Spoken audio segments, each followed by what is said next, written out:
until we became sort of the foundation, actually. Hey, everybody. So thank you for bearing with us. We're just transitioning to a new stream. And as we've told most of our internal team members, that we're building this plane as we're flying, and we pray that you are getting some value, some great value. I already know you're getting value based on the comments and the feedback. And so thank you for that so much. Don't stop. Please don't stop. Please don't stop. We appreciate you. We applaud you. We salute you. And more importantly, we are prayerful on your behalf that you will find something that you can embrace and begin to walk in as you leave this space tomorrow. So don't go to sleep. No, I'm kidding. So yeah, get you a good night's rest and come back with us bright and early in the morning. Hang out as long as you possibly can. For those of us that worship, please make sure that you do get that in. And as you're there, cover us in so doing. And we'll be here till 8 p.m. again tomorrow night, 8 p.m. tonight. If you have family, friends that would like to join the train, all they got to do is go to backfrombrokensummit.com and register, and they should be good to go as well. So with that, we right now have some activity going on or engagement going on over in the Clubhouse world. So we want to show them just a little bit of love, as well as you guys here on Facebook, as well as YouTube, because what some of you may not know is that the birth of this summit actually started in the Clubhouse room. So we got to stay true to our roots. And so we're just doing a little bit of interaction, getting some feedback from the people in Clubhouse, which, oh my God, it's a bunch of people over there, far more than I had anticipated. I think more than any of our team anticipated. And so definitely want to show them some love. But we will be getting started here in just a few moments with our next speaker. I believe our next speaker is going to be Jessica Ingram. Is that right, Sean? Yes. Is Jessica Ingram our next scheduled speaker? And so I know that we're not in that space all the time. Yes. All right. Your mutes are hot. You could have just said yes. It's okay. All right. Awesome. Man, I want you guys to just give it up to this amazing team.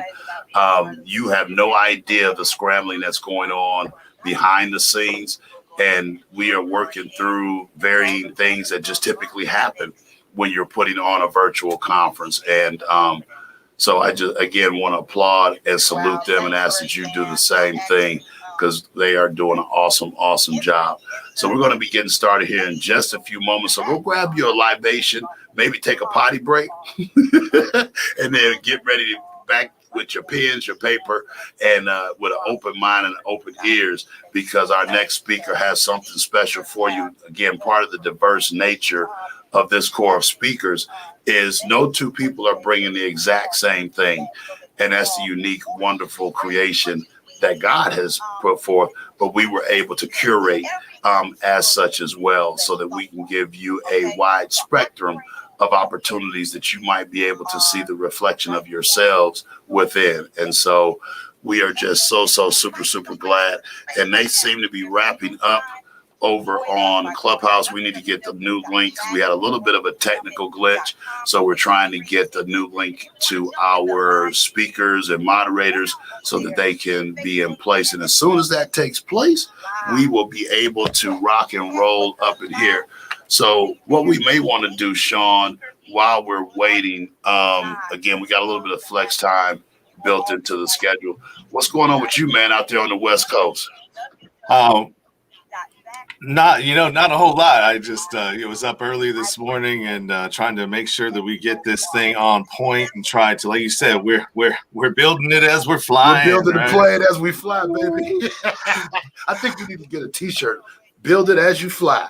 Don't be waiting until everything is perfect. Build it while you're flying. And so I think I see the Queen Jessica is in the green room.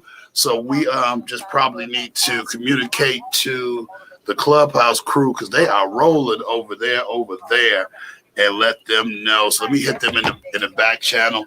And you've got Jessica's video queued up. Yep, I'm gonna cue it up right now, and as soon as you announce her, you get them straight over there. As soon as you announce her, I'll go ahead and unmute so they can hear over in Clubhouse, and we'll get this party started.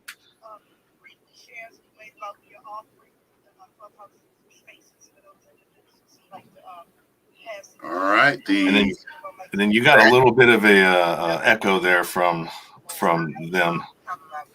That might be me because I got my iPad too close to the microphone in studio, so that's probably me. How about now? Is that better? Did it go away? No, I can still hear it a little bit, but not as much. Yeah, because I moved it. This microphone. Let me turn the gain down. Maybe that'll ease up the amount.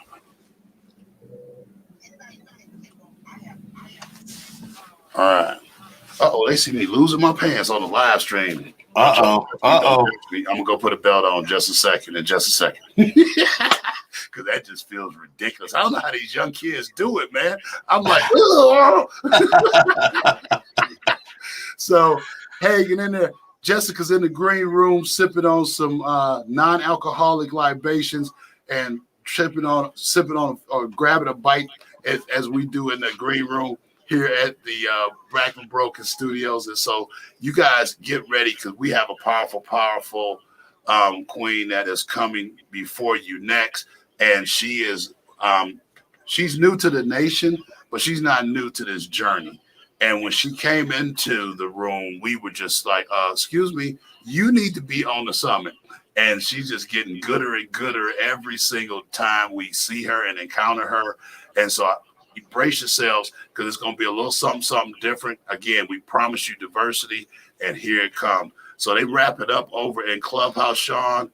So I think you are set to jet, my brother. I'm going to go ahead and pop out of here and let you do what you do, which is handle the controls. I appreciate you, man. Salute, and y'all stay tuned.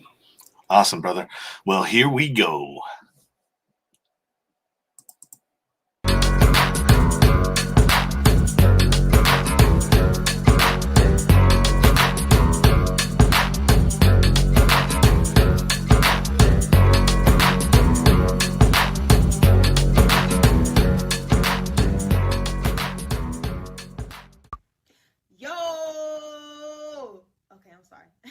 Excited. So listen, welcome to the Back from Broken Conference.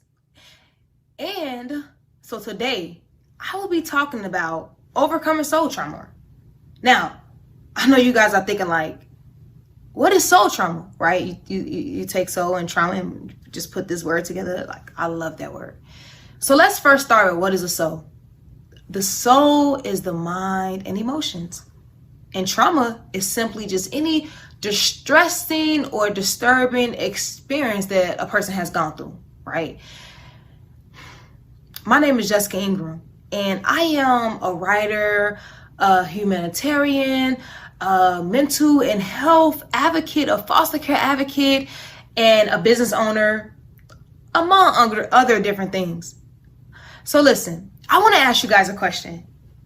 Have you ever gone through so many soul trauma experiences to the point that it made you feel like your soul has inflamed or caused inflammation in your soul from that soul trauma?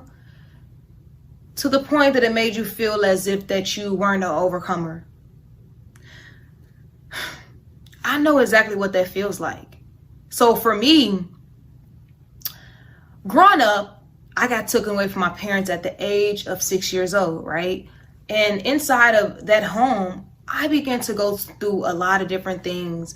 I'm not gonna go deep into that, but me and my siblings, we went through some traumatic experiences while living with our parents. And from there, that caused us to have to get taken away, and they separated us, and we grew up in foster care.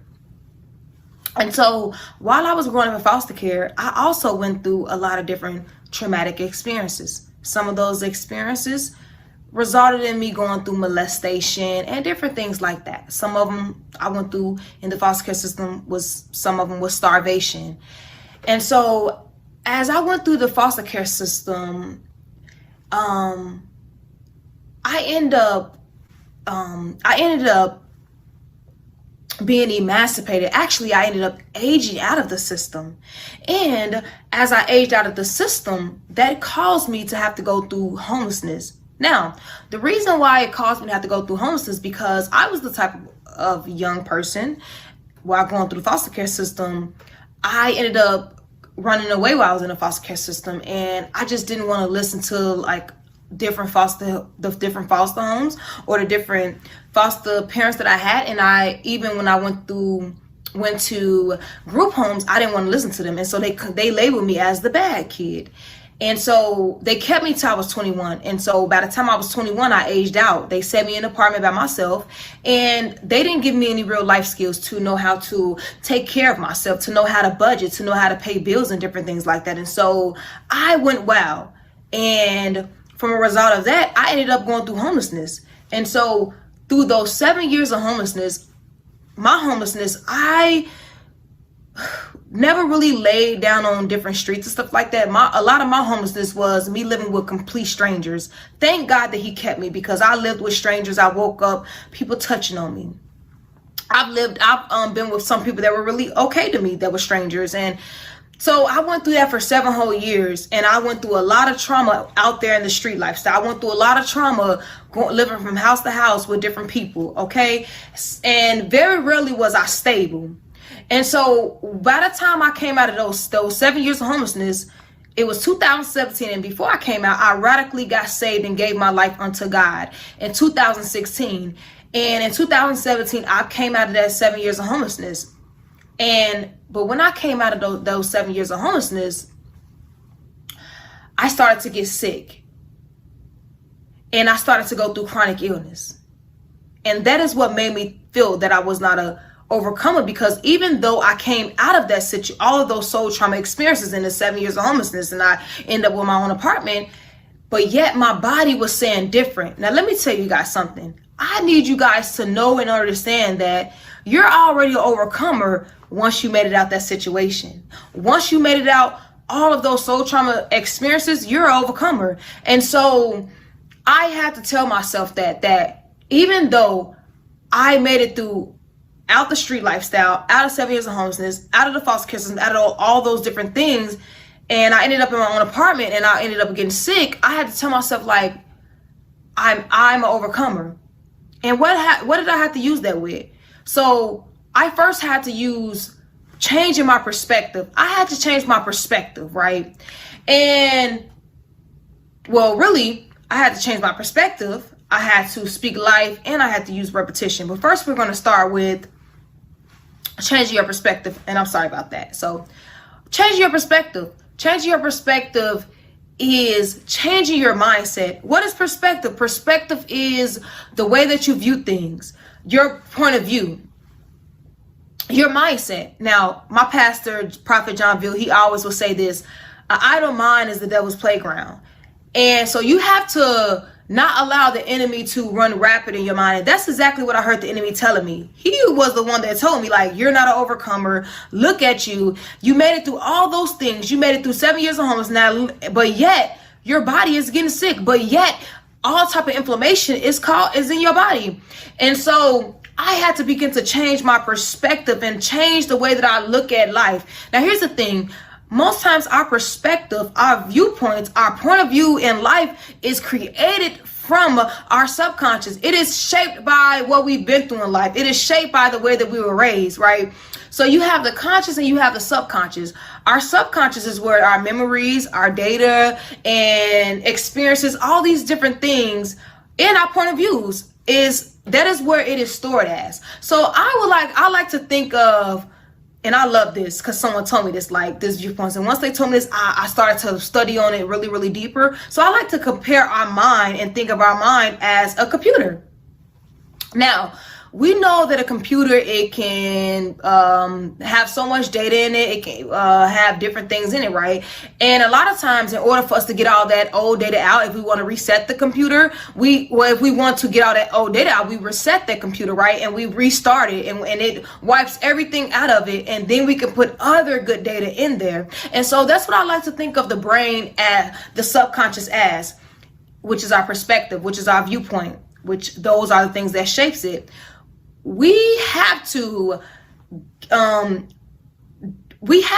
get all that data out by resetting it. And how do we reset it? We reset it by speaking life, which is putting other information in there to get the other information out of there.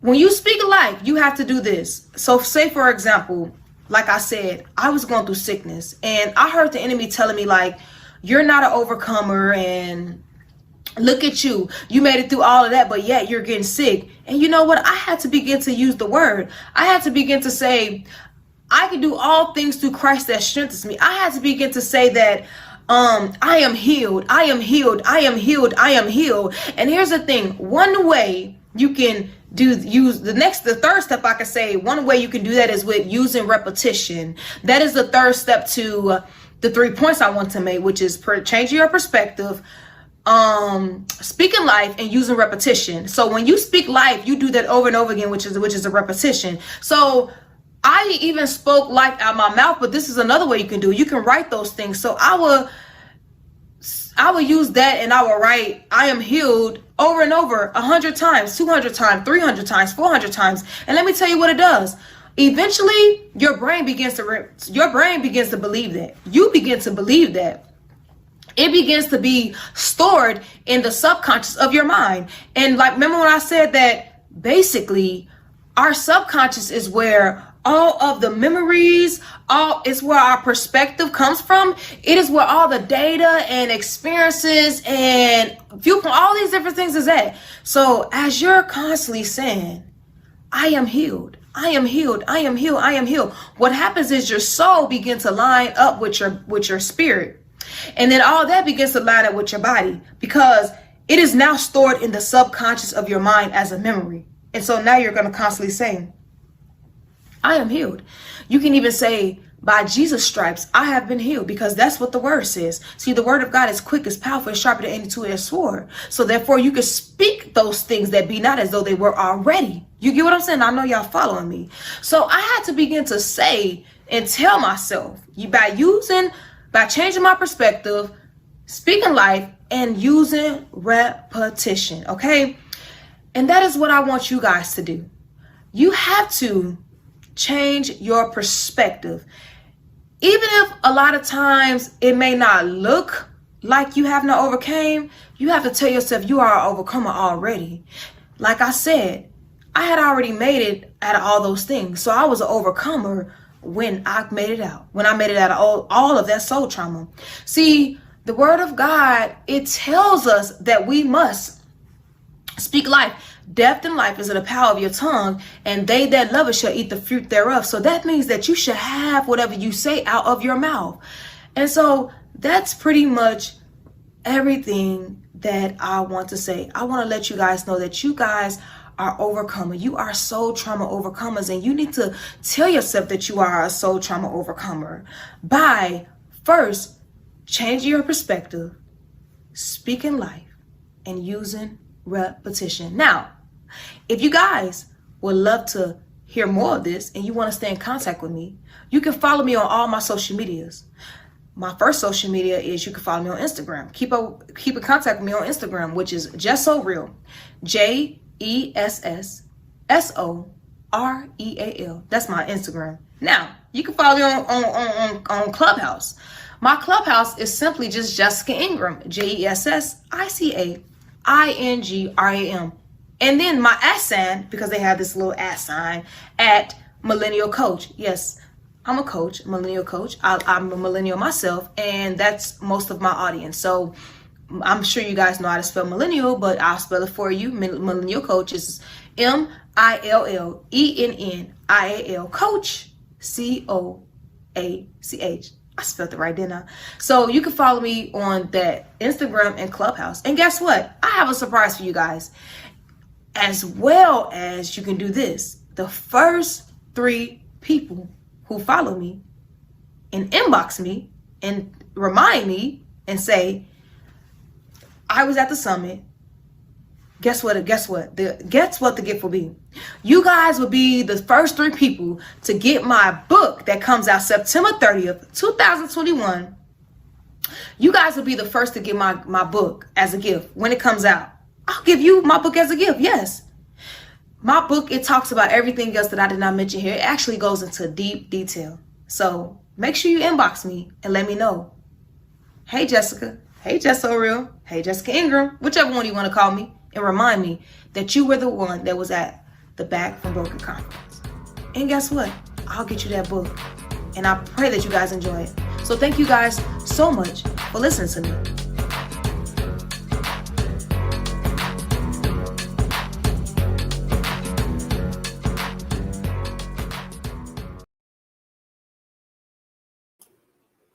Jessica, can you hear me?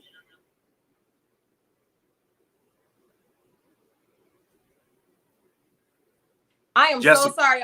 I wasn't muted. Is my lighting pretty good? I can hear you. Yeah, you can hear me. Listen, home run, young lady. I am so proud of you, and your story is remarkable. So what I did was, while you were talking, I looked up the word overcomer in the dictionary. Yeah. And guess what I saw? What? I saw your picture. Really? Yes, your picture is right there where the word overcomer is. Girl, yes. You did an amazing job. I'm so proud of you. I'm proud of your transparency, your emotional integrity, to be honest about where you came from, much. But also giving us a roadmap of how we recover. Yes. How we have redemption, right? Yes. How we become an overcomer. So I want to ask you a few questions, if you don't mind, young lady, so we can get to know you a little better. So my first question is, you mentioned in 2016 that you got saved, that you gave your heart to Christ, gave your life to Jesus. Tell me a little bit more about that. So I went through actually several different encounters that led me up to know who the Lord was.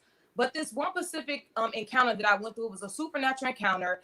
And to be honest with you, this lady who actually ended up prophesying to me, I had seen her 2 times before I seen her the 3rd time. Now, the first time I seen her, like I said before, I was in the street lifestyle. So I was deep out in the street lifestyle. And this one time I was walking down the street, and as I was walking down the street, I seen this lady. Now, have you ever seen a group of people, but out of that group of people, it's just one person that stands out to you? And you're like, it's really strange. Who is this person? It was something really peculiar about this lady. And so she was standing across the street, just staring at me. And I'm like, who is this lady? So I went on about my business, doing whatever I was getting ready to do, which was not godly. You get what I'm saying? And the next time I seen this lady, I seen this same lady in the crazy hospital, in what they call it, the mental institution. And I was on the phone, and she walked straight past me really slow. And that was the second time I seen her. And I'm like, who is this lady? Who is this lady? I knew that it was something peculiar about her. I seen her for the 3rd time. And I was out in this different type of neighborhood in Chicago. It's called Motown. They call it Motown. It's Inglewood, basically, the Garfield area. And I was walking down the street, once again, getting ready to go do something I had no business doing. And I'm walking down the street, and I see this lady. And the lady, she's standing there, and talking to the sky, like she's literally talking to the sky. And I'm like, who is this lady? This lady is crazy. I'm not going to walk past her. And so right before I was getting ready to walk across the street, the lady stopped me, and she began to prophesy to me. And she began to tell me things like, the Lord says to stop having sex with all these men, and God don't want you to be a rapper. And I began to, like, rivers of living waters began to flow from my eyes, like the spirit hit me. And I didn't know what that was at that time. And I pointed at her, like, who are you? Literally screaming, like, who are you?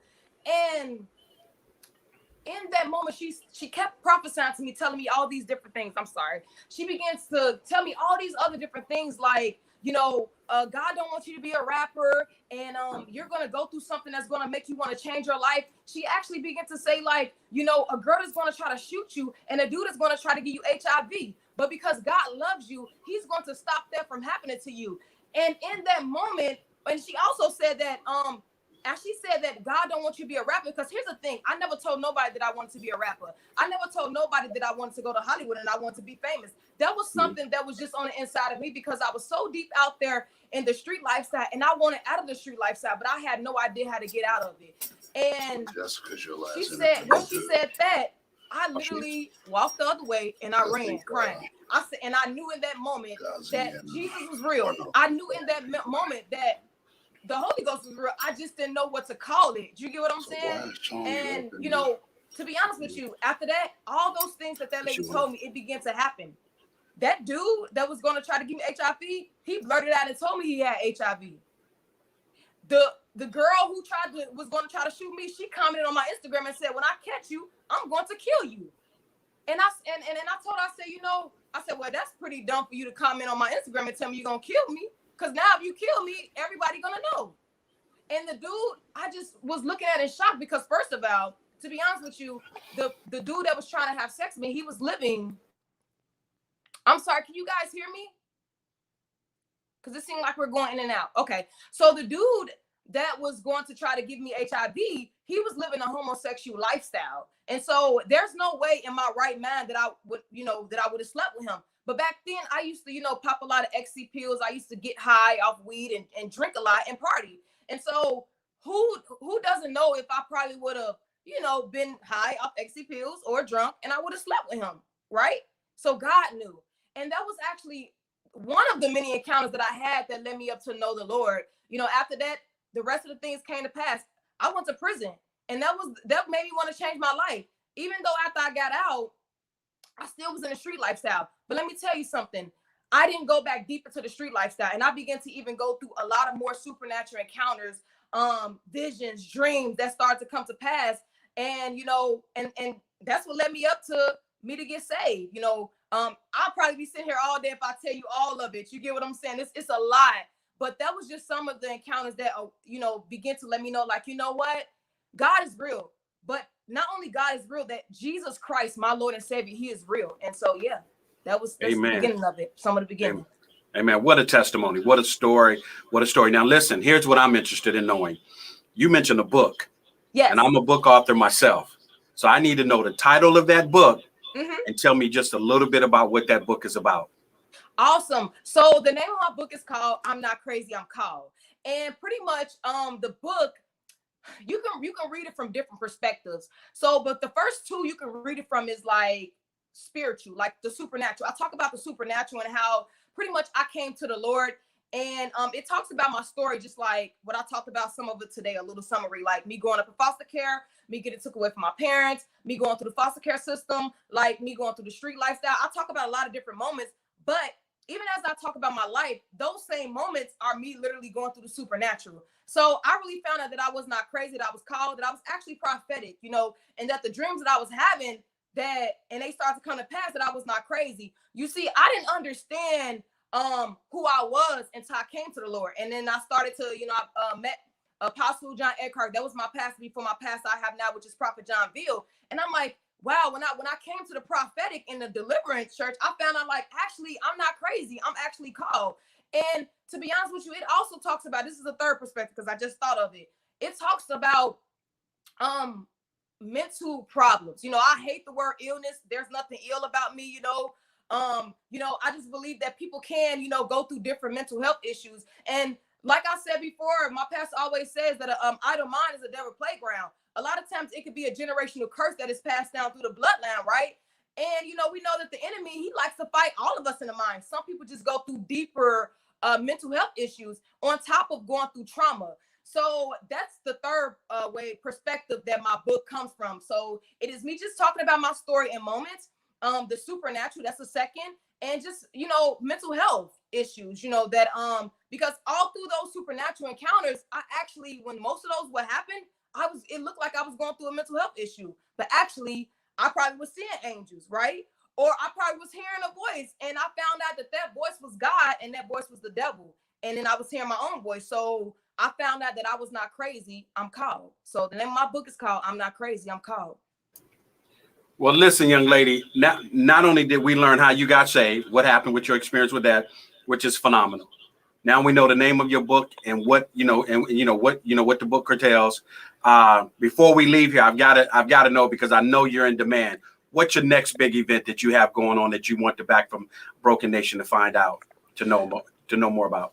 Okay, so of course I mentioned my book that comes out September 30th, 2021. That's really huge for me. But the Lord has gave me the vision of launching a non-for-profit.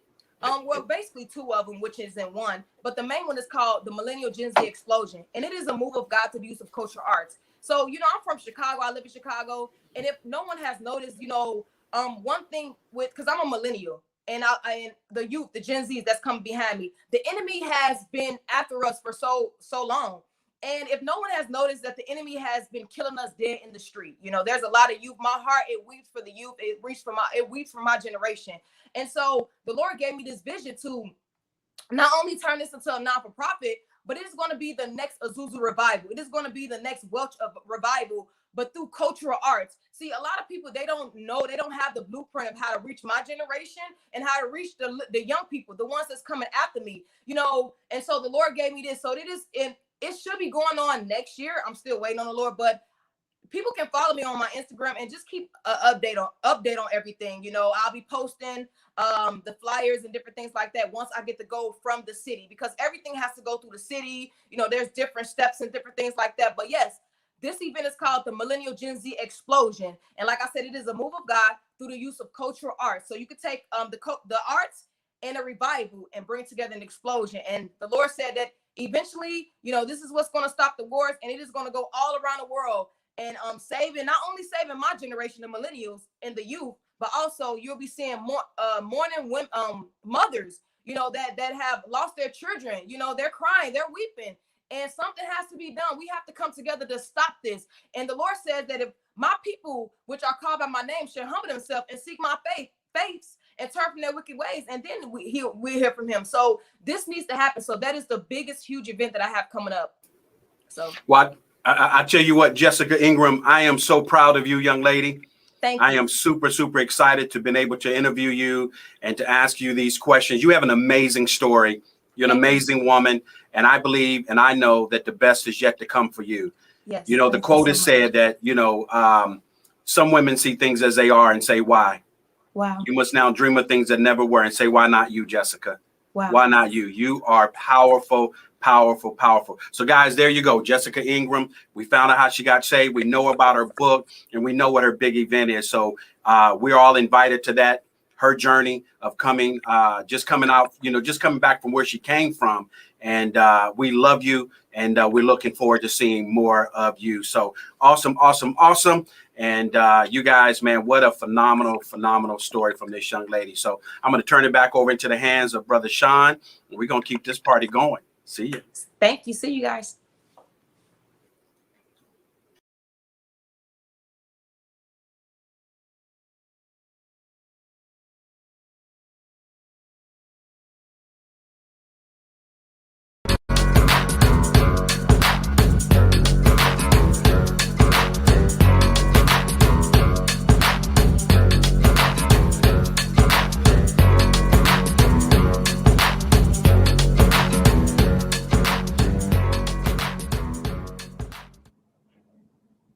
Hey, you.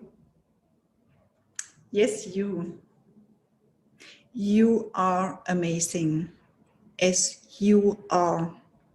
And please don't forget it.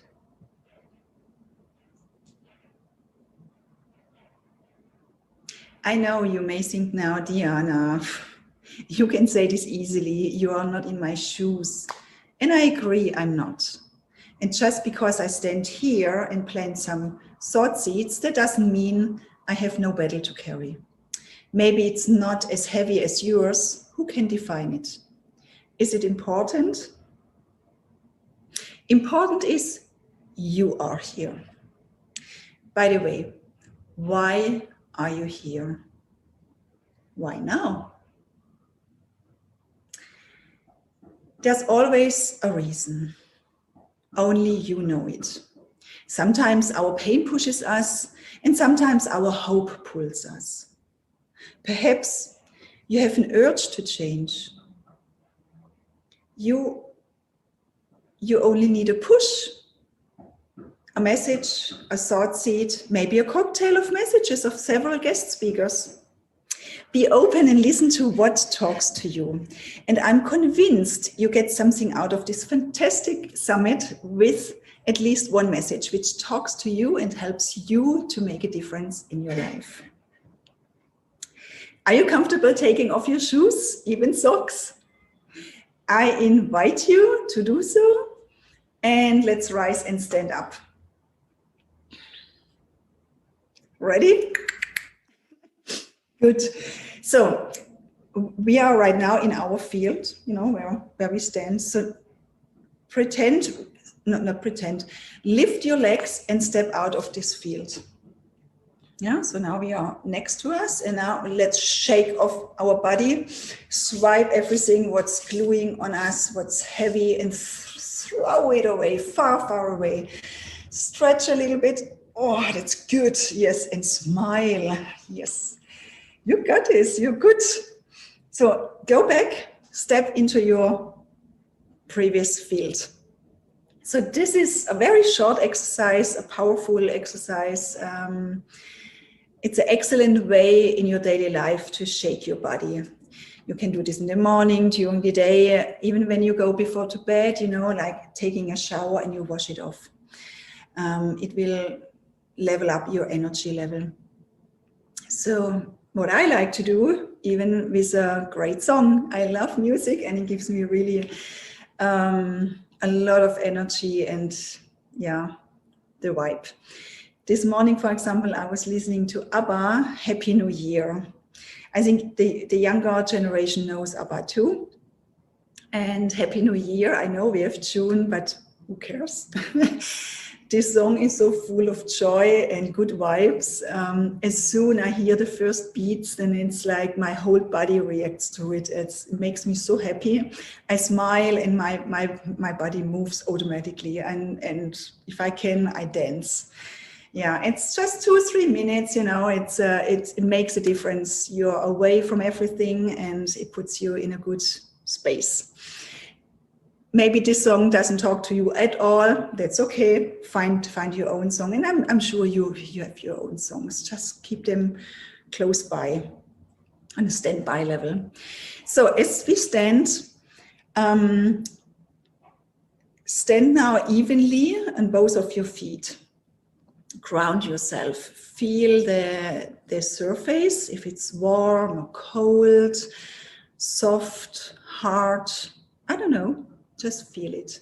So make a stable position, stand tall, put your chest up and pull your spine up here, make you taller and lift a little bit your chin. So don't look down or, you know, like this. No, open up. And now take your fist and tap into your chest a few times.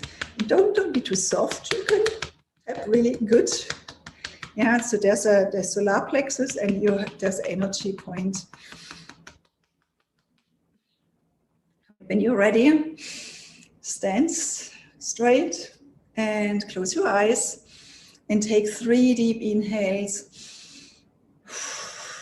and exhales. Just inhale. Beautiful. Enjoy this moment of yours. It's all about you. And that's why you are here. You can open your arms. And now I ask you to put your hands on your hips. Pull back your shoulders and smile. You are currently in your power pose. How does it feel? When you think of the kingdom of the animals, how they stand, like a lion, a panther, a giraffe, an eagle, they all with confidence, you know, like they're just, the world is mine. They all have power poses.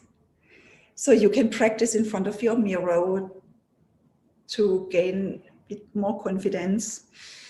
And for example, when you have a meeting and go quickly to the toilet, stand there, even if it's only for a few seconds. It gives you enter differently in a room. Yeah. And another example is when you think about a tree, an old tree, how tall they are, you know, and all the different branches. It's like each different stages of their lives. It's like for us too. And when we see it as a whole, it makes us beautiful and unique, as we all are. And if we could, it would be amazing to see their roots. As healthier their soil is, the roots can really grow and they must be amazing, you know, like, and as stronger they are, as better the tree can grow and healthier the tree is. And when there's a storm, the tree may move, or only the branches, but it remains there because the basic of the tree is the foundation. It's the anchor of their lives and our lives too. When we think about a fruit tree, in the beginning, it needs a lot of maintenance. And maybe if you're lucky in the first few years, there's no fruit, or then you have 1, 2, 3. And then suddenly you can harvest so many fruits. And then don't ask me why. The other day, a year, it's maybe nothing anymore. So then you maybe have to maintain your fruit tree again. You have to give special care. And I'm sure next year, the fruits are coming back. So what does it mean, never too late to take the ownership of your mind? Even though we all have different circumstances, we all have in common the power of our mind, thoughts and voice. And just remember, no one can take away from you what you've put in your mind. No one. You are the only master who can change your mind. And this is power, like your power pose. Remember too, the most precious thing you have in your life is you. As stronger and healthier your roots are,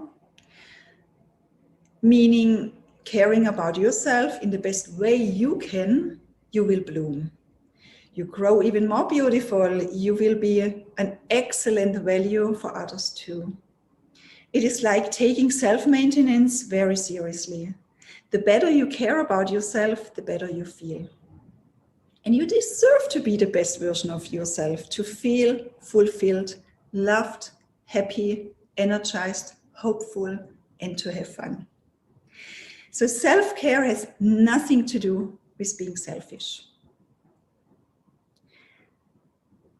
Frankly speaking, if you don't do it, no one will do it for you. And it's never too late to make changes. It's not age-related. It's your choice to start a new beginning. So all you need are maybe some new tools, a willpower and a grit to do it. Also accepting it might take some time and effort. So here's the thing. Either you can try it, you will not lose anything. So the chances are high you will gain something magnificent in your life. Are you ready for your change in your life? I bet you are. Let me show you, those two glasses, water glasses. The one is not clear, it's nasty, dirty, and the other one is clear. So from which glass would you like to drink? Without seeing you, without knowing you, I'm pretty sure you would choose for this one. And you're right. Because you deserve to drink clean water.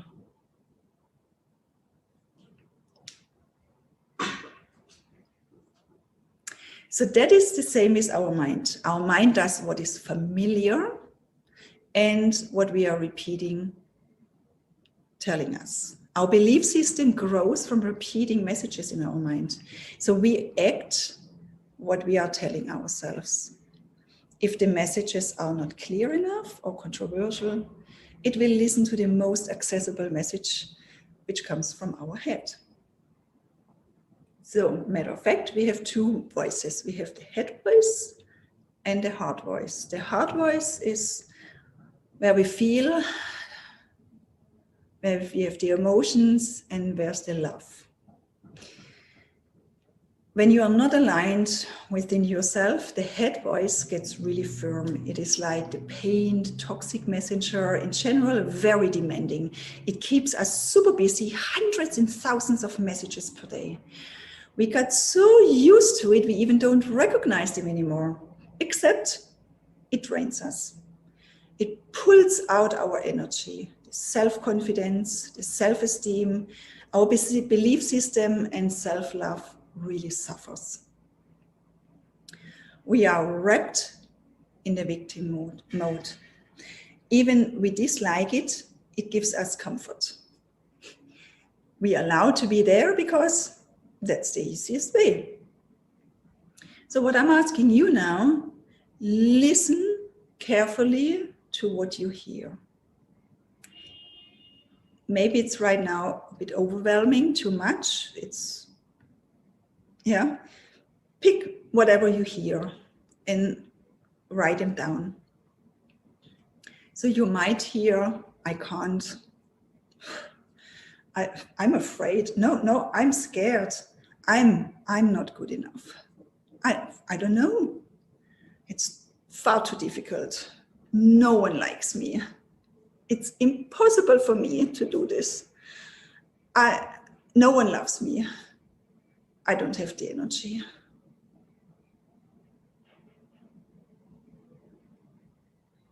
So your heart voice is maybe weak at this particular moment. I'm convinced it's still willing to pull this off. You only need to train it like muscles, like a bodybuilder. And you need to repeat and break those muscles, that they can multiply. As stronger they get, they take over. It is time to convert those messages into pleasure messages. So be very precise and aware of what you are saying to yourself. So, for example, you can say, or you can start, I want this. I choose to. I love doing this. I like it. I deserve this. I give myself the permission. I enjoy it. I'm healing. I'm lovable. I'm excited. I am enough. What I do matters. Making changes does take some effort. It is not about how fast you get there. Make it step by step.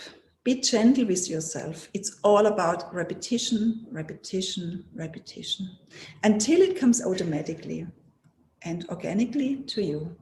Also remind and picture yourself of your why you want to change. Let's do a small exercise together. May you stand up again? So I ask you to lift your left arm. I do it with you too. And pull it back as far as possible. And you see mine? So mine, I don't know, so it's here. So look back and see the ankle where you are. Okay, put it down, shake it off. Okay, now close your eyes. And now, next time, when we lift our arm and we pull it back, I want to pull it back at least 10% further, even 20 or 30% further back, as far as it's possible. I'm excited to do so, and my arm goes as far as possible, and I can do this. So now lift your arm, and now pull it back as far as you can. A little bit more? No? Okay, now open your eyes and now look back. Where is your arm? You remember mine was here and now it's here. That's incredible. Yeah, and that's the power of your mind. If you believe your new messages or not, that doesn't matter in the beginning. It can feel like fighting. You need to and you fight back, yeah? So you need to trigger yourself, for example, with Post-it notes. So write the positive messages on it and put them all over the place. Put it in the fridge. Why not in the fridge? On the mirror, in your wallet, wherever in the bed, when you wake up, before you go to bed, on your laptop. Be creative. Maybe you even want to change your password into a powerful message. So the thing is, as soon as you see them, you say it in your mind. And when you're ready, when it feels a bit more comfortable, say it out loud in different ways. Scream it, sing it, be an actor, dance with it, have fun, you know. Yes, fun, why not? As soon as we have fun, we are excited about something. Find a creative way how you can tell your new messages in a fun way. Make a habit out of it and enjoy this new journey in taking over your mind in a fantastic way. So maybe in the beginning it feels wrong, weird, odd, just not right. Do me one favor, even if it's only for me at this moment. Do it over and over. It may hurt, then accept the pain. Welcome your tears. Don't feel ashamed. Embrace yourself. Be proud of your courage to accept who you are. Accept your inner scars. They are invisible scars. They make you even more unique. It's like your personal roadmap. You are in a healing process. With time and all the repetitions, you will gain the energy you are looking for. So that's your engine. You find inner peace, happiness, fulfillment. Give yourself permission for a new beginning. So your current situation might not change, but your thoughts, your feelings, your view, your reactions will change when you take ownership of your mind. It's like you are a composer of your own mind symphony. It starts with single parts, with different voices. It may look chaotic. So even the best orchestra, when they get a new piece, they trust the composer and they trust the conductor. And they need to practice. So over and over, again, repetition, until they find their part, the sound of the music. And even then feels maybe the single parts still sound not as beautiful. But when the moment comes and you enjoy the music, the new way, the new journey, the confidence grows. And when the components start to blend together, it gets beautiful. So with the time, the sound will be mind-blowing. And then you will be aligned with yourself and the outer world will recognize it too. And this is magic. So every single day we have so many choices which are led by our mind. Let me allow something to tell you something about what happened in my life 2 months ago. It was a beautiful spring evening with my friends. We had so much laughter. So I was so happy. I think the happiest day so far in 2021. It was heaven. So we left late. I was there by bike, just a 10 minutes ride, less than 10 minutes. And my life changed.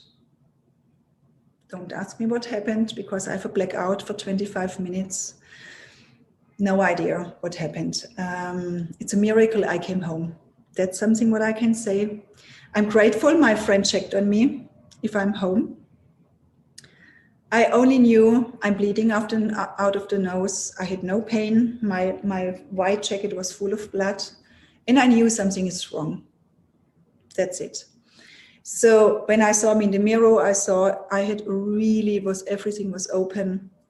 So my friend came, we went to the ER and the next day again because, So they checked me, and they thought that for hours they checked me, and then they thought that my shoulder is broken, and they said, oh, you have some fractures in your face, probably you need some surgery. And I said, oh, I never had a fracture in my life. You know, what's wrong? You know, like I was in disbelief, I was in fear, I was like,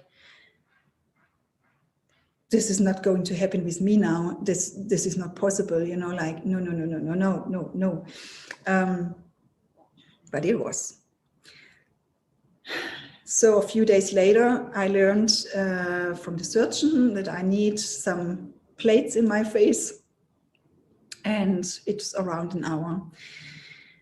So it took a week until I had my surgery, but from this moment on, I started to say to myself and to my friends and family that it could have been worse. It was a choice of mine. And I said, it could have been worse. And they said, how can you say this? And I even made jokes out of it, you know, like I said, yeah. But probably that was still the shock and the trauma I was facing. But I said, yes, a little bit further to the right, I could be dead, I could be in coma. And I'm not joking, this is true. Several doctors, they said to me, you are so lucky.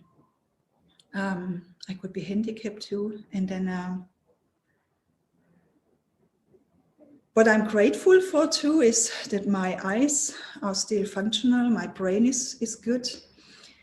I wish no one to have a half broken face, to get 18 titanium plates in your face. It's a very weird feeling, and it's accepting. I have now scars. My face is still swollen and numb, still a little bit blue, and I'm still standing here today because it's an honor for me. Going into the surgery room, I set the tone. I was talking, I was praising the people who treated with me. Every single doctor, I said, thank you, and you're great. And when I woke up, I had my cocktail mixture of medicine and painkillers. And I said to myself, now is the time to heal. Now I'm healing. And that's what I wrote constantly, my family, my friends, no one was allowed to visit me. The next day, the surgeon came and she looked at me and she said, "Oh, you look good." Well, I didn't feel good because I was bleeding out of the nose. But she was really happy to see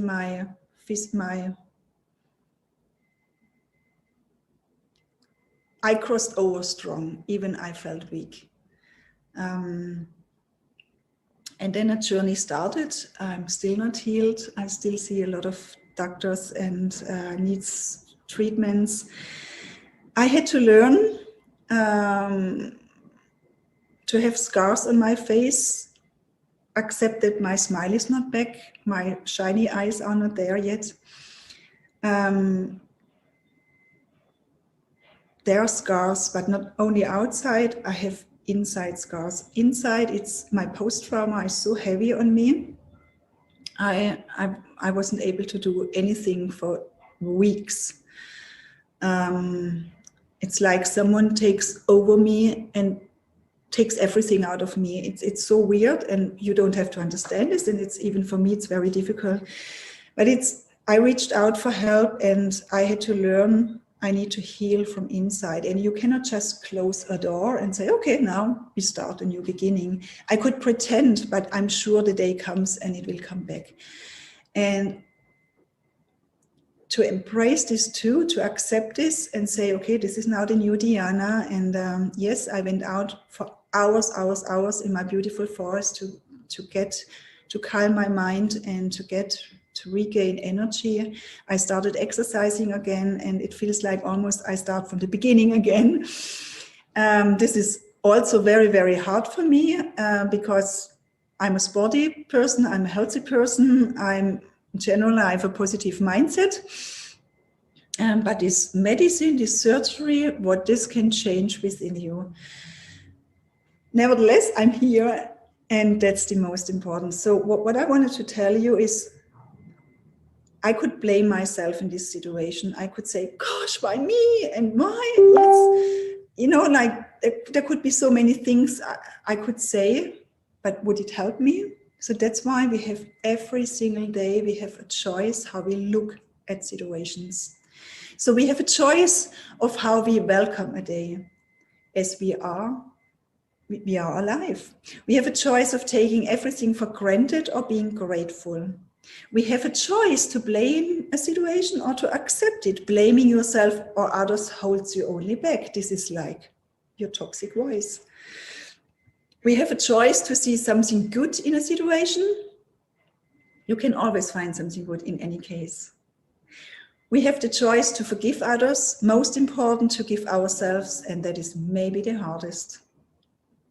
We have the choice to welcome the scars and cherish them. We have the choice to think differently in a situation. We have the choice to see the good in bad situation. We have the choice to react differently to a situation. We have the choice to feel differently. We have the choice to declutter our life to give room for new amazing things. We have the choice to permit ourselves to heal. We have the choice to feed ourselves with positive messages. We have the choice to accept our imperfection. We have the choice to love ourselves. So that is, by the way, an essential key to moving forward. So be aware and precise of your choices. It's all about how we set the tone of our messages within our mind. Stepping into this magnificent tribe of your powerful thoughts leads to fulfillment, happiness, and greatness. It starts all in your mind. So each of us has an inner hero waiting to be expressed. We are all here, heroes in training.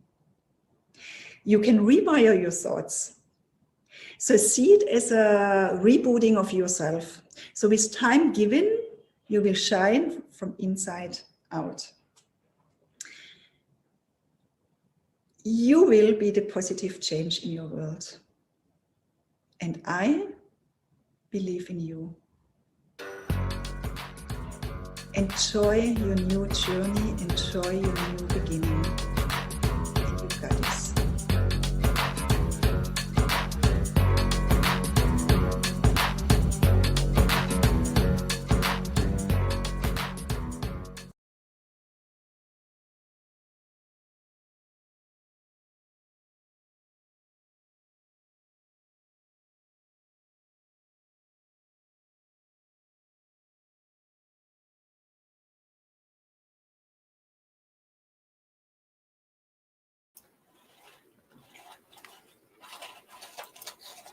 Where's she at?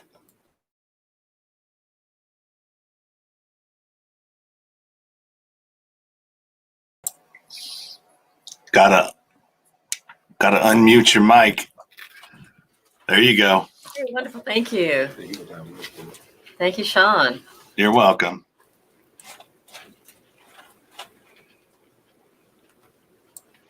So that was awesome. That was a great speech right there. She gave a lot of really good information, and I was really impressed by that. I'm actually, you know what? I'm really impressed by the whole level of entertainment and inspiration that we are having up to this point. Yes, indeed. So am I, Sean. Is she going to come on? Because I want to speak to Diane about some of the key things that she said. She's not in the green room. I'm not sure where she's at. So okay, well, I can just share with you until maybe she comes up just a few of the key points that I thought were really significant. Already behind time. We're behind time? Okay. All right. Well, we're already behind time. So You can give you a takeaway. okay, good. So let me tell you just a few of the things that I got from her talk. When she talked about her experience and her trauma, just the overcoming of the difficulties, that's huge. And especially with a physical deformity or something like that, like she talked about, having a half of a face and the impact of that. That was really interesting. But she talked about little things she did, like Post-it notes around the house and conversations that she has and her I am statements. And she said she had to give herself permission to heal, and she encouraged other people to do the same. And then she also talked about thanking her medical team and praying for them and thanking them and how that made a difference. And another thing she said was she had a journal, and she would write her thanks and her prayers and affirmations out. So that's another form of like expressing yourself and getting it out, which is just as powerful, maybe if not more so, than just speaking them aloud all the time, writing them out and really getting into the feeling of that and expressing it like that. So that was an excellent talk. She had a very warm conversational smile, and I really, really enjoyed her talk.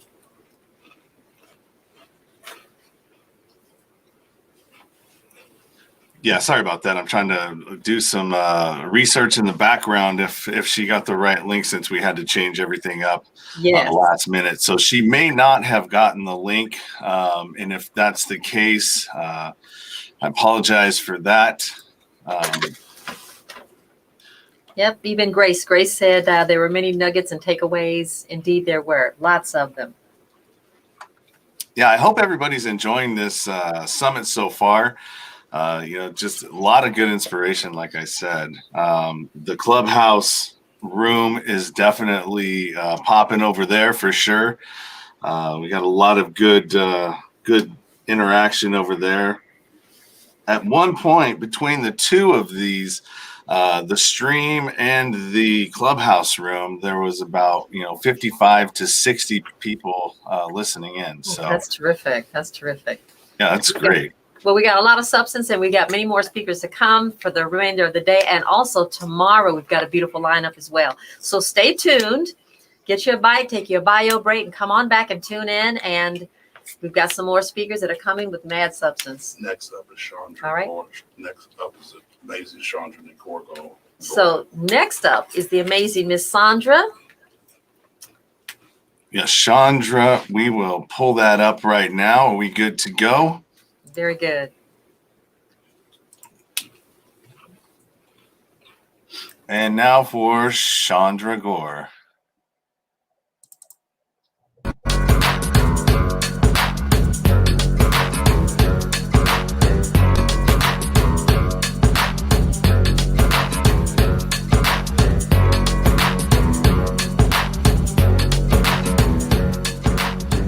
Hi, I have a few quick questions for you.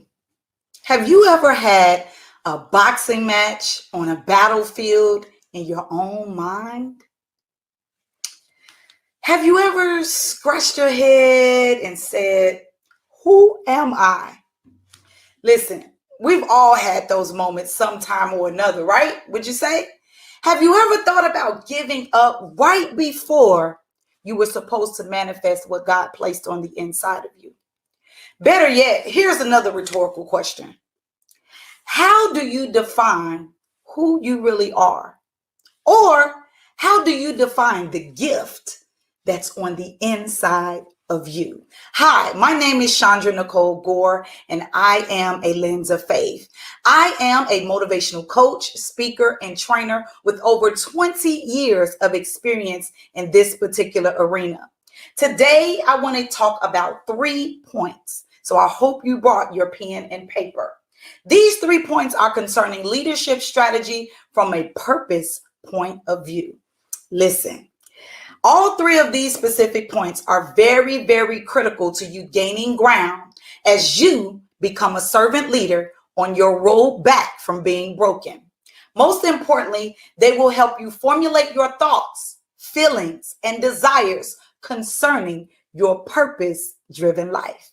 That's right, your purpose-driven life. So grab your pen, sit back, and take notes. Let's go. Listen, before I give you those 3 points, I want to take you on a car ride. Yeah, a car ride.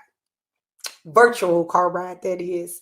That led me to understanding my purpose-driven life. I want to take you to the streets of Chicago, Illinois. The Wow Wow Hunnets is what they call it, okay? So I want you to take this ride with me. Listen, I was driving a Delta 88 this particular year, 2001. As I slowly approached the stoplight at 100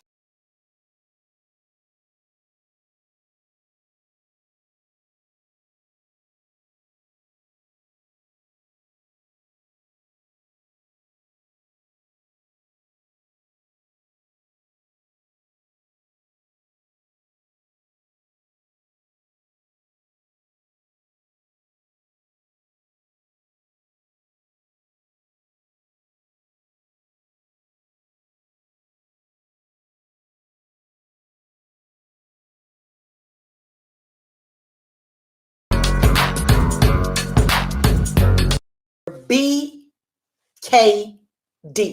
Say it with me. B. Most importantly, they will help you formulate your thoughts, feelings, and desires concerning your purpose-driven life.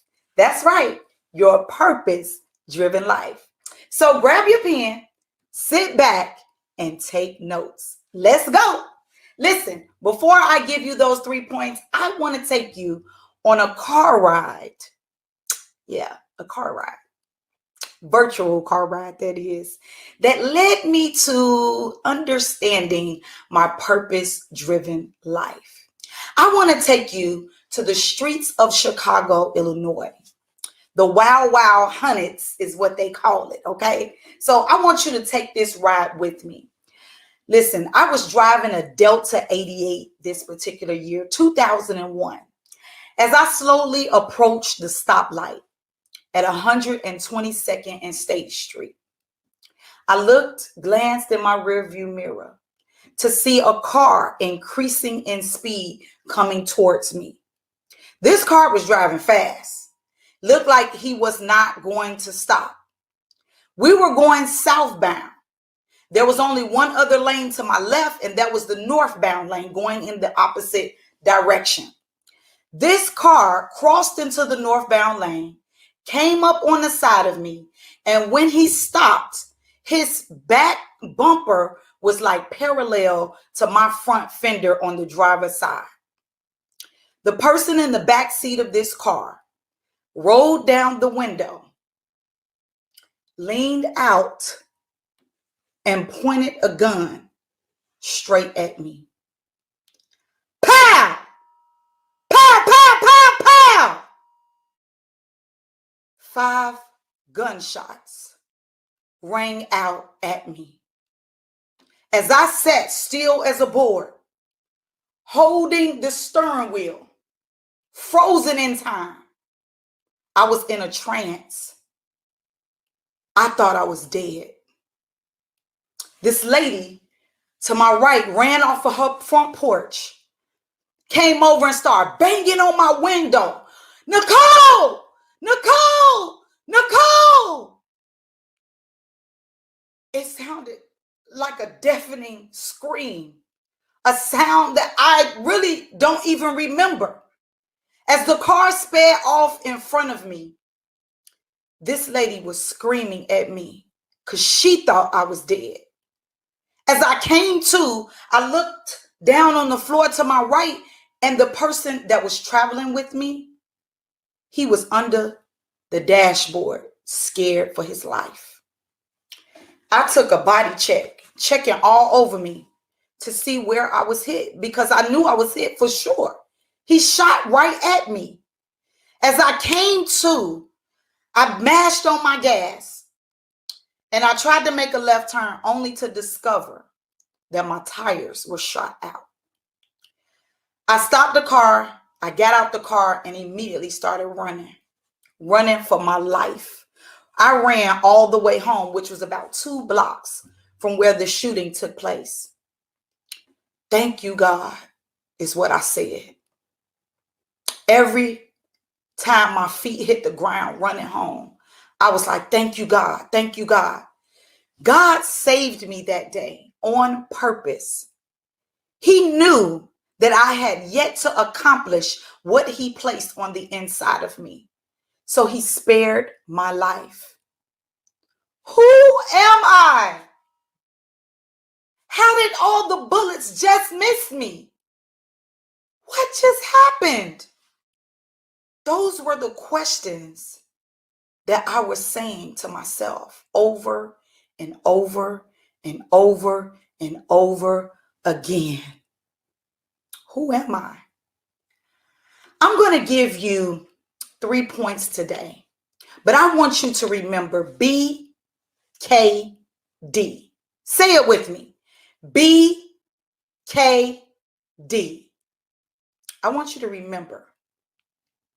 Point number 1, B. B-E. Be who God called you to be. A lot of people tell you that, right? What does it really mean, though? What does it really mean to be who God called you to be? Well, I discovered that it looks like developing an intentional relationship with God. I'm taking a deep breath because I had to take several deep breaths in order for me to understand that I needed that intentional relationship with God before I could even understand who I really was.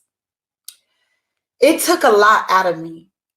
That very day that I was shot at, it scared me, but it actually scared me back to Christ, back to understanding who my creator was and why he created me.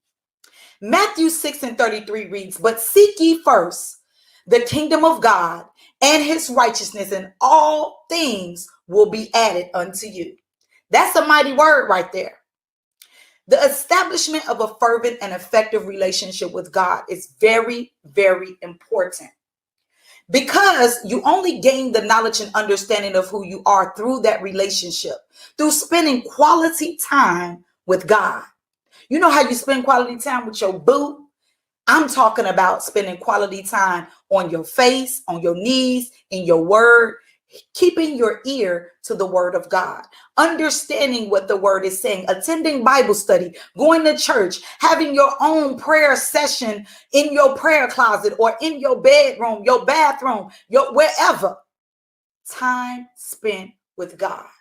This allows you to unfold the blueprint that God created specifically for you. God created you in his image and his likeness. So he doesn't want you to fake it till you make it. He doesn't want you to pretend to be like somebody else. He doesn't want you to be an imposter. God wants you to be who he created you to be, in his image and his likeness, not mimicking somebody else's personalities or desires. What do you look like when you look in the mirror? What makes you happy? What do you like to do? Better yet, what are you passionate about? What can you do without any instruction? What can you do authentically and unapologetically? See, that matters right there. That defines who you are wholeheartedly, and the process of understanding and speaking who you are. See, be that person authentically, right? Not a counterfeit or a makeup of someone else. You don't want to spend time trying to be like somebody else. When we learn to just be who we are, our walk would be that much more exciting. Our walk would be that much more authentic. Our walk would be so much more believable. Don't you want to be believable? I know I do. Being who you are allows you to attract, watch this, who God wants you to attract. Just because of how your life is set up, because of your uniqueness and who you really are. Someone needs to hear your voice. Someone needs to know how you solve problems. Someone needs to know how you process things. They're waiting on you.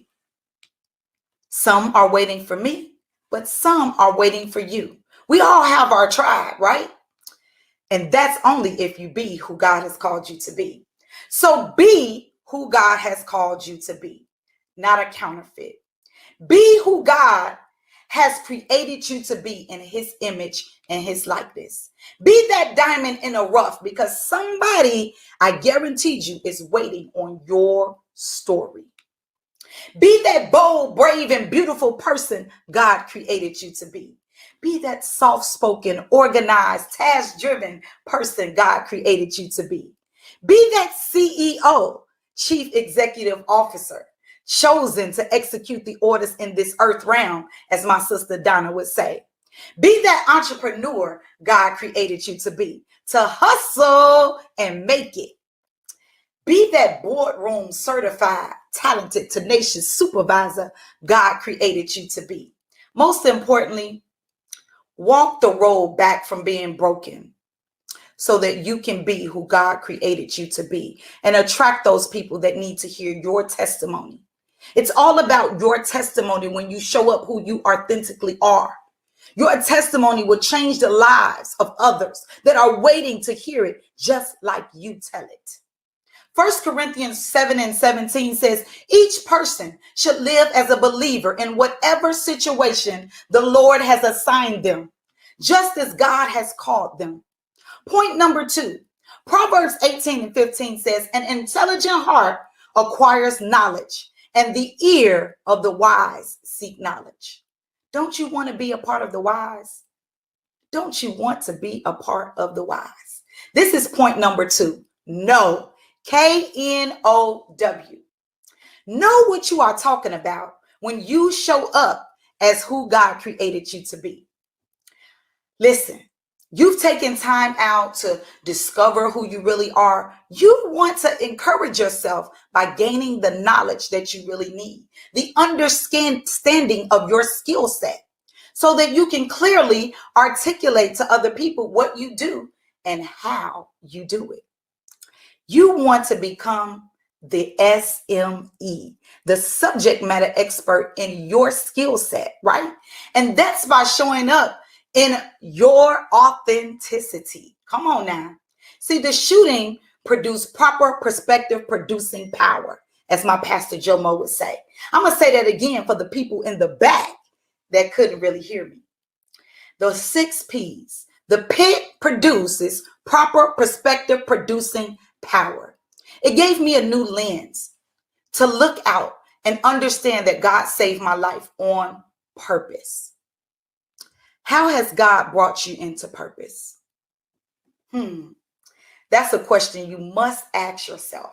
How has God brought you into purpose? See, I search for the knowledge that I really need in showing up in who God has created me to be. I often hear the knowledge is power, but let me tell you something. Knowledge is only power when you use it. But that's only true, listen, when you use it. You have to understand that knowledge is for you to work differently, to function differently, to be the best at you, the best you can possibly be, right? So you should always be in a posture to want to continue to grow and to continue to learn, to continue to expand your horizons in the knowledge arena, especially in your area of expertise. Just because you think you are an expert in it does not mean that the industry doesn't grow, because it absolutely does. Each and every time there's a new year, let me tell you, somebody is creating something new, right? Time keeps on moving. So you have to move with it, or guess what? You'll be left behind. Even as motivational speakers, I had to learn how to do things in a virtual space. Learning this wasn't easy, but guess what? When you research, when you scan your sector, when you learn the knowledge and information that is available for you to advance, you can learn and grow just as God has created you to. Researching should always be in the forefront of your mind. When you've considered yourself to be an expert, the SME, the subject matter expert, skilled in every particular area in your life that you were created to flourish in. Listen, I'm currently a doctoral student. I've done more research in the last 3 years than I've ever done in the 39 years I've been on the face of this earth, okay? But guess what? I'm learning new ways of doing things. I'm learning the things that are beneficial to my area of expertise. So I encourage you to learn more so that you can grow more.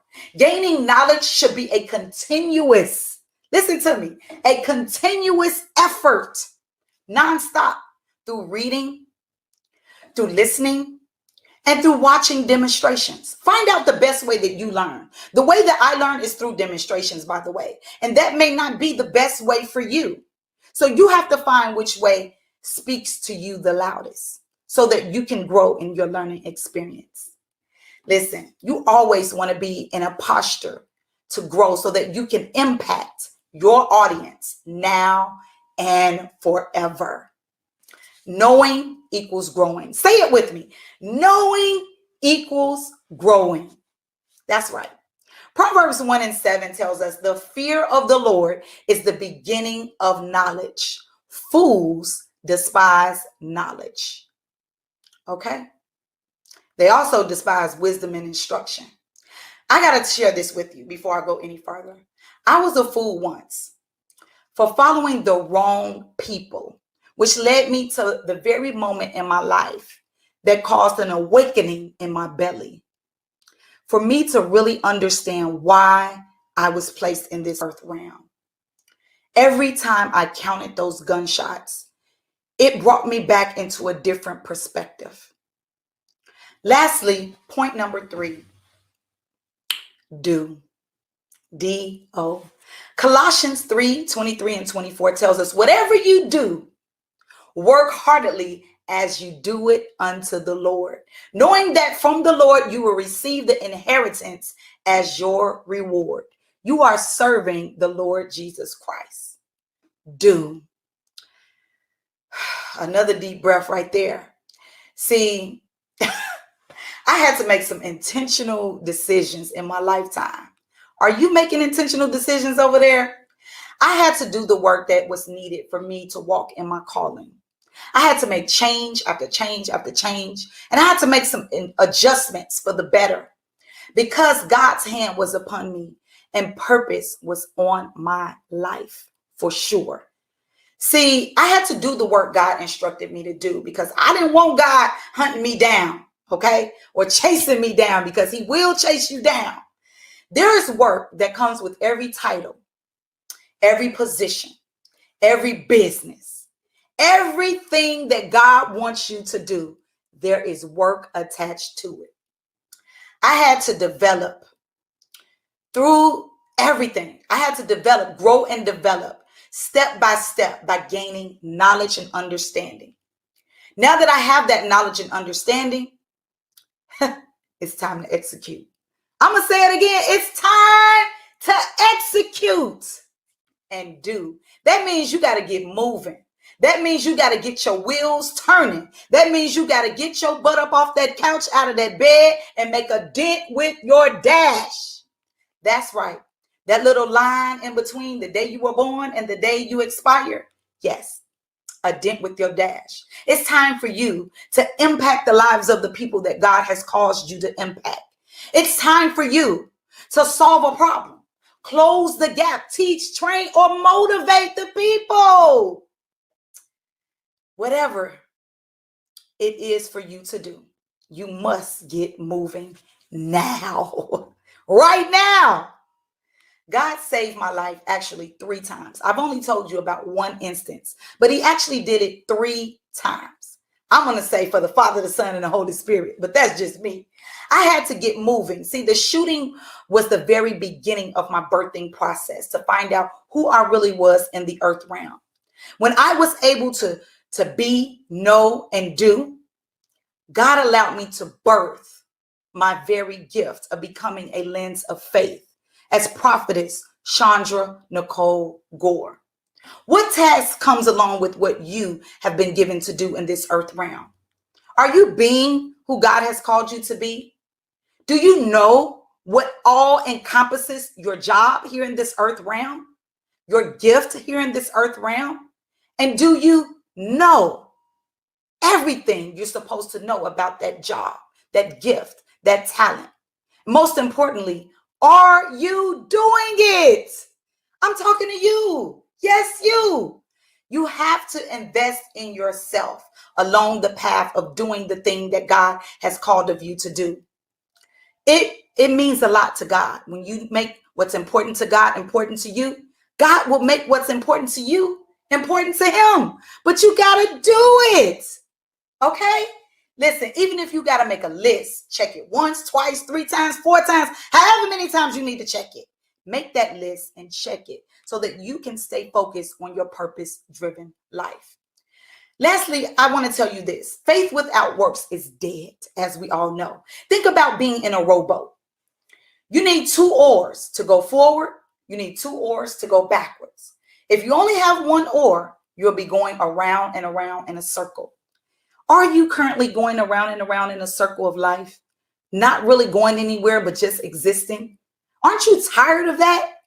You need two oars, faith and works. They work together for your good. So I want you to get in your rowboat and start working on your purpose-driven life. Listen, I've had an amazing time with you all here today, and I challenge you all to be, know, and do exactly what God has called for you to do, because you have purpose on the inside of you that must come out. Die empty, not full. I'm going to say that again. Die empty, not full. From the late, great Miles Monroe, he said, the wealthiest place on earth is the cemetery, because a lot of people have died still with their gift inside of the incubator. Don't let that be you. Don't let that be you. Whatever you go through makes your journey your speaking resume of life. It actually qualifies you to teach, to train, and to motivate. So don't allow your mountains to smother you, but you have the ability to speak to that mountain and move it out of the way. Listen, as you walk down back from broken memory lane, remember to be who God has called you to be. Know all there is about who you are and do what you have been called to do. Colossians 3:17 says, and whatever you do in word or deed, do everything in the name of the Lord Jesus, giving thanks to God the Father through him. Be intentional today by going to www.lensoffaith.org. Thank you all. That is my time for today. I am a lens of faith. Be blessed.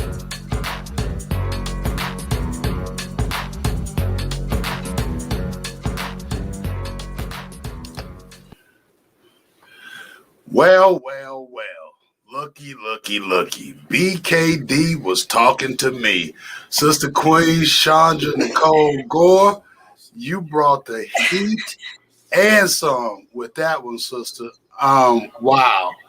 I know. I'm just looking at the comments, and they were just they were rolling at a rapid pace, per usual. And so, to God be the glory. And I'm just gonna take a quick moment to say, you rocking the mess out of them glasses, young lady. You are Thank rocking you. them.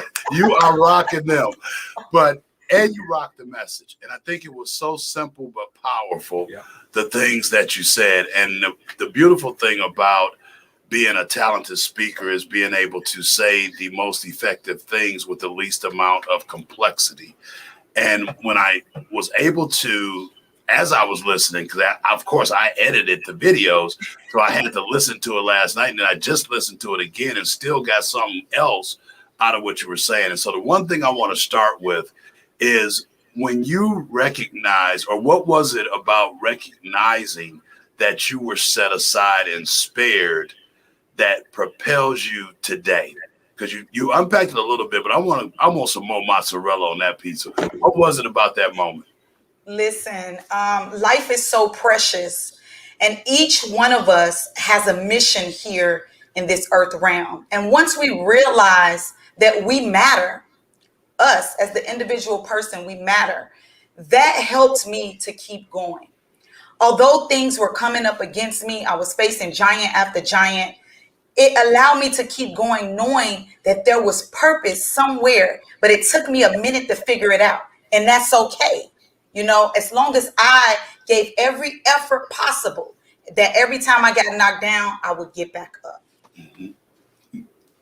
You know, I liken the journey that I'm currently on to the BKD, and that's why I wasn't even trying to be funny or facetious. The BKD is definitely for me, because there's two important days in one's life, according to Mark Twain: the day you were born and the day you find out why. And once you know who you are, but more importantly, whose you are, and began to actually, like you say, do the work, it's such an amazing transformation. What was it like in the early time? Because obviously you're pretty seasoned in your call, and you are at a point where you have embraced it, you're working in it, and you're doing the work. But for that person that's sitting out there and Back from Broken Nation, that's early in the process and may not have totally crossed over just yet, what would you say to that person? I'm going to say, remember what grandma said.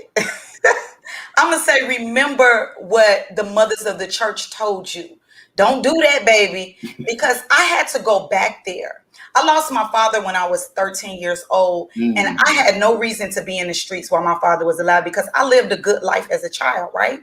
But the moment I lost my father, I turned to the streets. I turned to the hood of Chicago to feel a void on the inside of me. So it led me down a path of destruction if I allowed it to, you know? And so I was out there running with the wrong people, doing the wrong things, but I learned a very valuable lesson from it. It taught me how to hustle. I'm gonna just leave it right there. Well, I'm gonna pick that one up because you are a hustler for real, and in a good way today. But you know, it's interesting that you say that because I oftentimes tell people that growing up on the west side of Detroit just made me a gangster that's able to function more effectively in corporate America. Because CEOs ain't nothing but gangsters; they just wear suits. Right. And once I peeped game, I was like, "Oh, really? That's what we doing? Check this out." So as you were pursuing that transition, because sometimes we get caught in a place, and I know, and I'm gonna be very transparent. At one point in my journey, because my mom and my grandma and my aunties had drugged me to church, and I had not developed my own relationship with God, I was caught up in well, if he loved me so much, why he letting this happen? Why he letting that happen? Right. And I hadn't gotten to the point where I changed the question. What was, aside from the shooting, or was it the shooting that made you have that defining moment, or was there somewhere else where you changed the narrative in your understanding that you truly were called? It was, I became a mother. I got pregnant running away from Chicago. I ended up running into the arms of a man that didn't really love me, but I got pregnant with my first son. And I said, there's no way on God's green earth that I'm going to continue to be out here in these streets. And now I'm a mother because now I have to set the example for my child. So becoming a mother changed the total trajectory of my life. It allowed me to take ownership of what I was doing wrong and what I was doing right. It allowed me to bring balance and understanding to who I wanted to become and not what I was known for. And it was really just understanding that I got a life on the inside of me. The shooting was my awakening to let me know, like, wow, my life is valuable. All them bullets just missed me, you know? But being a mother, feeling the growth of another human being on the inside of me, let me know that I had to get it right. You know, that's powerful. And I appreciate that. And of course, I always love to be in a space to hear you share. And today, I think you went a little deeper, although it was simplistic and we only gave you a little bit of time, you definitely were effective in the time that you had. And I can't wait. And I have to apologize because I don't currently possess the book, The Lens of Faith, but I got to go read it now because I'm curious. And I got to get the backstory. So I will definitely be popping on Amazon this afternoon. Or should I go to your website and get it? Because I don't like either one. But you know, I am a Lens of Faith. I want mine signed, so I'm gonna go hit the Lens of Faith website. Amazon ain't gonna sign it, so I'm gonna hit your site, and so you should see an order from me today. And I want to encourage you guys that are out there to do likewise, that are listening in. Go ahead and cop the copy of the Lens of Faith, because if you haven't experienced this amazing prophetess in person in Clubhouse as of yet, you're just getting a glimpse. And I've shared space on multiple occasions. And we thank you so much for your support and the uplift of the Back from Broken Nation. And before we let you get out of here, we're going to actually let you tell people how to get in touch with you and stay connected. But I just want to go on record and let you know that we salute you. You have been one of our troopers, and we definitely don't take that for granted. And we know you're busy and you always make time for the Coming Back for Setback Room. In fact, most nights I won't shut the room down until you come through. it's It's like I feel the summons in the atmosphere. Like I should be over here. It's like Let me I go know check I in. know she's busy, but if we hang out just a little while longer, she might pop up in here. And 9 times out of 10, you do. So thank you so much for the lives that you impact, both inside and outside of Clubhouse and wherever you are. And so before we let you out of here, tell everybody how they can get in touch with you. I am just about on all social media platforms: Instagram, YouTube, Twitter, LinkedIn, at Lens of Faith Speaks. I'm even on Reddit, believe it or not. So I'm on every social media platform just about at Lens of Faith Speaks. Awesome. So Queen, my favorite book, the undisputed #1 bestseller, says we have not because we ask not. And because I'm aware of how busy you are, I'm going to go ahead and put it out there right now. You need to hold a block of time in December to be live with us for the Back from Broken live in Atlanta. So put that on your calendar, and we'll make certain we're going to be connected. But definitely, I'm going to plant that in the spirit in front of all these witnesses that Dr. Ed put it out there. So y'all pray for us so we can have her live in Atlanta in December, which happens to be my birthday month as well. So it might be somewhere close to Christmas, because I intentionally disrupt, not the meaning or the essence of Christmas, but I got so sick of getting that happy birthday combo gift. No. We won't be doing it. We stopped that once we became an adult. So the conference may be my birthday gift to you guys, because it's better to give than to receive, according to the teachings of a servant leader that I am trying to be. And so that being said, thank you so much, Queen. You're welcome. And we hope that you have a blessed rest of your weekend. Brother Sean, let's get back to the next amazing speaker, which I believe is the amazing Ghazi Hamza Muhammad. Y'all, he hard, he raw, but he real. And it's my brother from another mother, Brother King Ghazi Hamza Muhammad, coming at you next. Take it away, bro.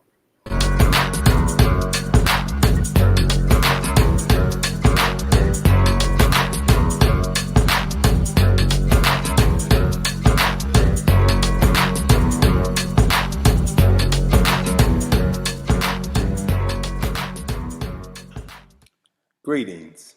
My name is Brother Ghazi Muhammad. I am the founder of Felon 2.0 and GhaziSpeaks.com. I want to first of all thank my big brother, Dr. Ed Womack, and the entire Back from Broken team for putting together such an amazing conference. It is something that is absolutely needed in the hour such as this, when so many of us are dealing with health challenges due to COVID-19. We're losing our families and our loved ones and our friends who are falling victim to this global pandemic. Hundreds of thousands of people losing their jobs. We seem to have a sense of brokenness, not only in America, but the entire human family. So we are in dire need right now of strategies and tactics that would teach us how to deal with, face, and overcome this period, this phase of brokenness. So thank you all for organizing such an amazing conference. Now I want to talk about the value of brokenness, the value of being broken. I remember when I was a young boy, my grandparents used to have this floor model TV. You remember that old raggedy floor model TV that the antenna broke, and the antenna that you adopted was the one that was made out of a clothes hanger, where we had to cut the clothes hanger up and stretch it out and then put the clothes hanger in the back of the TV and move it around a little bit just to get a picture. It had to be right at the right place, and then when it was real bad, you had to put some aluminum foil on top of the clothes hanger and then move it a certain way just so you can get a picture. Well, we had that TV for many, many years. And I mean, the TV, the sound didn't barely work. All of the channels didn't work. We didn't get a picture on every channel. And I remember sometimes the sound would be low and you had to go to the side of the TV like Fred Sanford used to do on Sanford and the Son. You had to hit the side of the TV, hit it on the top, and the picture would come in and the sound would come in. And we had that TV. We kept that TV until it completely died out. When that TV was completely broken. When that TV, when the sound went out, when the picture went out, when it was completely broken, it forced my grandparents to get a new TV. See, all that time, as long as it was barely making it, as long as we can use it just a little bit, as long as it was functioning, no matter how dysfunctional it was, as long as it was functioning just a little bit, we held on to it. But we didn't think about getting that new until it went through that phase of being completely broken. See, the Bible says it like this: behold, I make all things new. Well, in order for God to make something new, it must first go through that period of brokenness. It got to go through that phase. So brokenness is that final stage that we go through in our development, in our transformation, right before we hit that mark of the process of transformation. Right before that shift takes place, the last phase is always darkest before dawn. See, that darkest period is that brokenness. It's always darkest right before dawn, and it's that broken period that we're going to go through. All of us are going to go through, so it's value in being broke. When I was a single dad, raising my 4 children, I had my 3 sons and my daughter. I had a car, a Lincoln town car. We used to call it a stinking Lincoln, right? It was one of them big long ones. I loved that car. It was one of them kind of Lincolns where, just in the front seat, it was one row. I could put myself and all 4 of my children in the front seat. We everybody didn't have on seat belts. That was on me. But I'm saying everybody can fit in that front row. I could put 4 or 5 people in the back row. I loved that car. It was good on gas and everything, right? But the Lincoln had some problems. It had some mechanical problems, right? Some electrical problems. But as long as that Lincoln was functioning, as long as it was functioning just a little bit, I held on to that Lincoln. I rode it, as my people used to say, till the wheels fall off, right? I kept on going and it kept on riding that stinking Lincoln, right? But when it completely malfunctioned, when that electrical problem that I overlooked and neglected, when that problem right there led to other problems that caused the engine to die out and it was completely broken, it was at that point right there that it forced me to get a new car.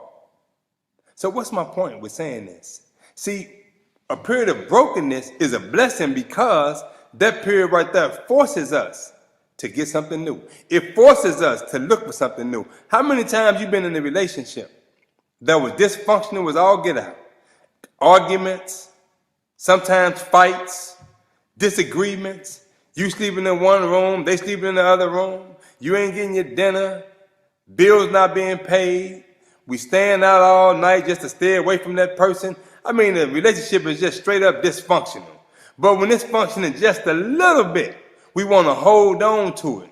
We want to hold on to it because it ain't complete. We have not been completely broken. But when we reach that point where we just can't take it no more, when we say enough is enough, what do? We break up. It's a period of brokenness. We got to break up. And brokenness only means I'm disconnecting myself now. I'm separating myself from it now. See, when you break a leg, all you're doing is disconnecting and separating yourself. It's a separation in your joints. That's all it is. It's a separation and a disconnection. So sometimes the separation is absolutely mandatory. Sometimes that separation, that period of separation, that period of divide, that period is absolutely necessary in order for us to go to the next level in our lives. We must go through it. See, I'm a man who's been married a few times. I'm not proud of that, but I'm not ashamed of that either, because I attempted to do some things. I attempted and to make my word bond and be true to it and things like that, right? But it came to a point in my life where I had to realize that it just ain't working. It was just completely broken, and a separation took place. And a divide took place. And when that separation and that divide took place, it put me in that place, in that position where I can say, like the Bible say, behold, I make all things new. From that period of brokenness, then I saw something new. And right now I got a beautiful wife. I wound up getting remarried. But what if I would have never separated from the old? What if I would have kept holding on to it and holding on to it and holding on to it and refused to let it go when I know it was broken? I know it ain't going nowhere with that. I know it's not taking me from point A to point B no more. As a matter of fact, sometimes we digressing rather than progressing. Sometimes we going backwards rather than going forward, right? So look, we hold on to things too long. I had a cell phone once. That cell phone was cracked all up, but I can barely see the numbers on it. I can barely see who was calling me, but it was still functioning. I can still answer it a little bit, even though it was messed all up. But the sound was coming in now, right? Because I had dropped it too many times. The sound was malfunction. I can barely hear you, but I can hear you every now and then, every other word. I can see my text messages. I had to call and say, what you're talking about, what you say, right? But as long as that was barely functioning, that cell phone, I held on to it. I kept it until it was completely broke. When I couldn't talk on it no more, when I couldn't text on it no more, it was time to get something new. What's the moral of the story? The moral of the story is that there's a blessing in being broken. So those who find themselves in that broken state right there, it's really a blessing for you. You really right at that point right now. You right at that point in your life, in your development, your transformation, where God's saying, okay, here comes the breakthrough. That's why it's called a breakthrough. It's a breakthrough. The breakthrough is right after the brokenness. Then you have the breakthrough because you break or you separate, right? You disconnect yourself from the old. Then you have the breakthrough after you go through that period of brokenness. After you've been broke, then you have the breakthrough. You break through something new when you leave something old behind. Broke people and broken people tend to judge and gravitate towards other broken people. My mother, she transitioned to the ancestors a few years ago. Bless her soul. She was a phenomenal human being. My mother was a strong black woman, right? My mother was the type of woman, she'd come up in the streets. My mother was a hustler. When I say hustler, I mean pistols, Cadillac, gold teeth. From St. Louis, Missouri. My mother had her first child at the age of 14. She had my twin brother and I at the age of 16. My other brother at the age of 18, and my other brother by the time she was 20. So by the time she was 20 years of age, my mother had 5 children and had been married twice. So my mother had to drop out of school. So needless to say, she didn't have an extensive amount of formal education, but I would like to say that my mother had a PhD in streetology. I mean, a woman knew how to make money. She knew how to hustle out there, right? And my mother, growing up, my mother was the go-to person. She was my shero when I was coming up because she was strong. I seen her mama fight. She was fearless. She knew how to make money. She knew how to handle her business. She didn't back down from nobody. She was always there helping everybody. If your daughter got pregnant at a young age, man, call Cherry.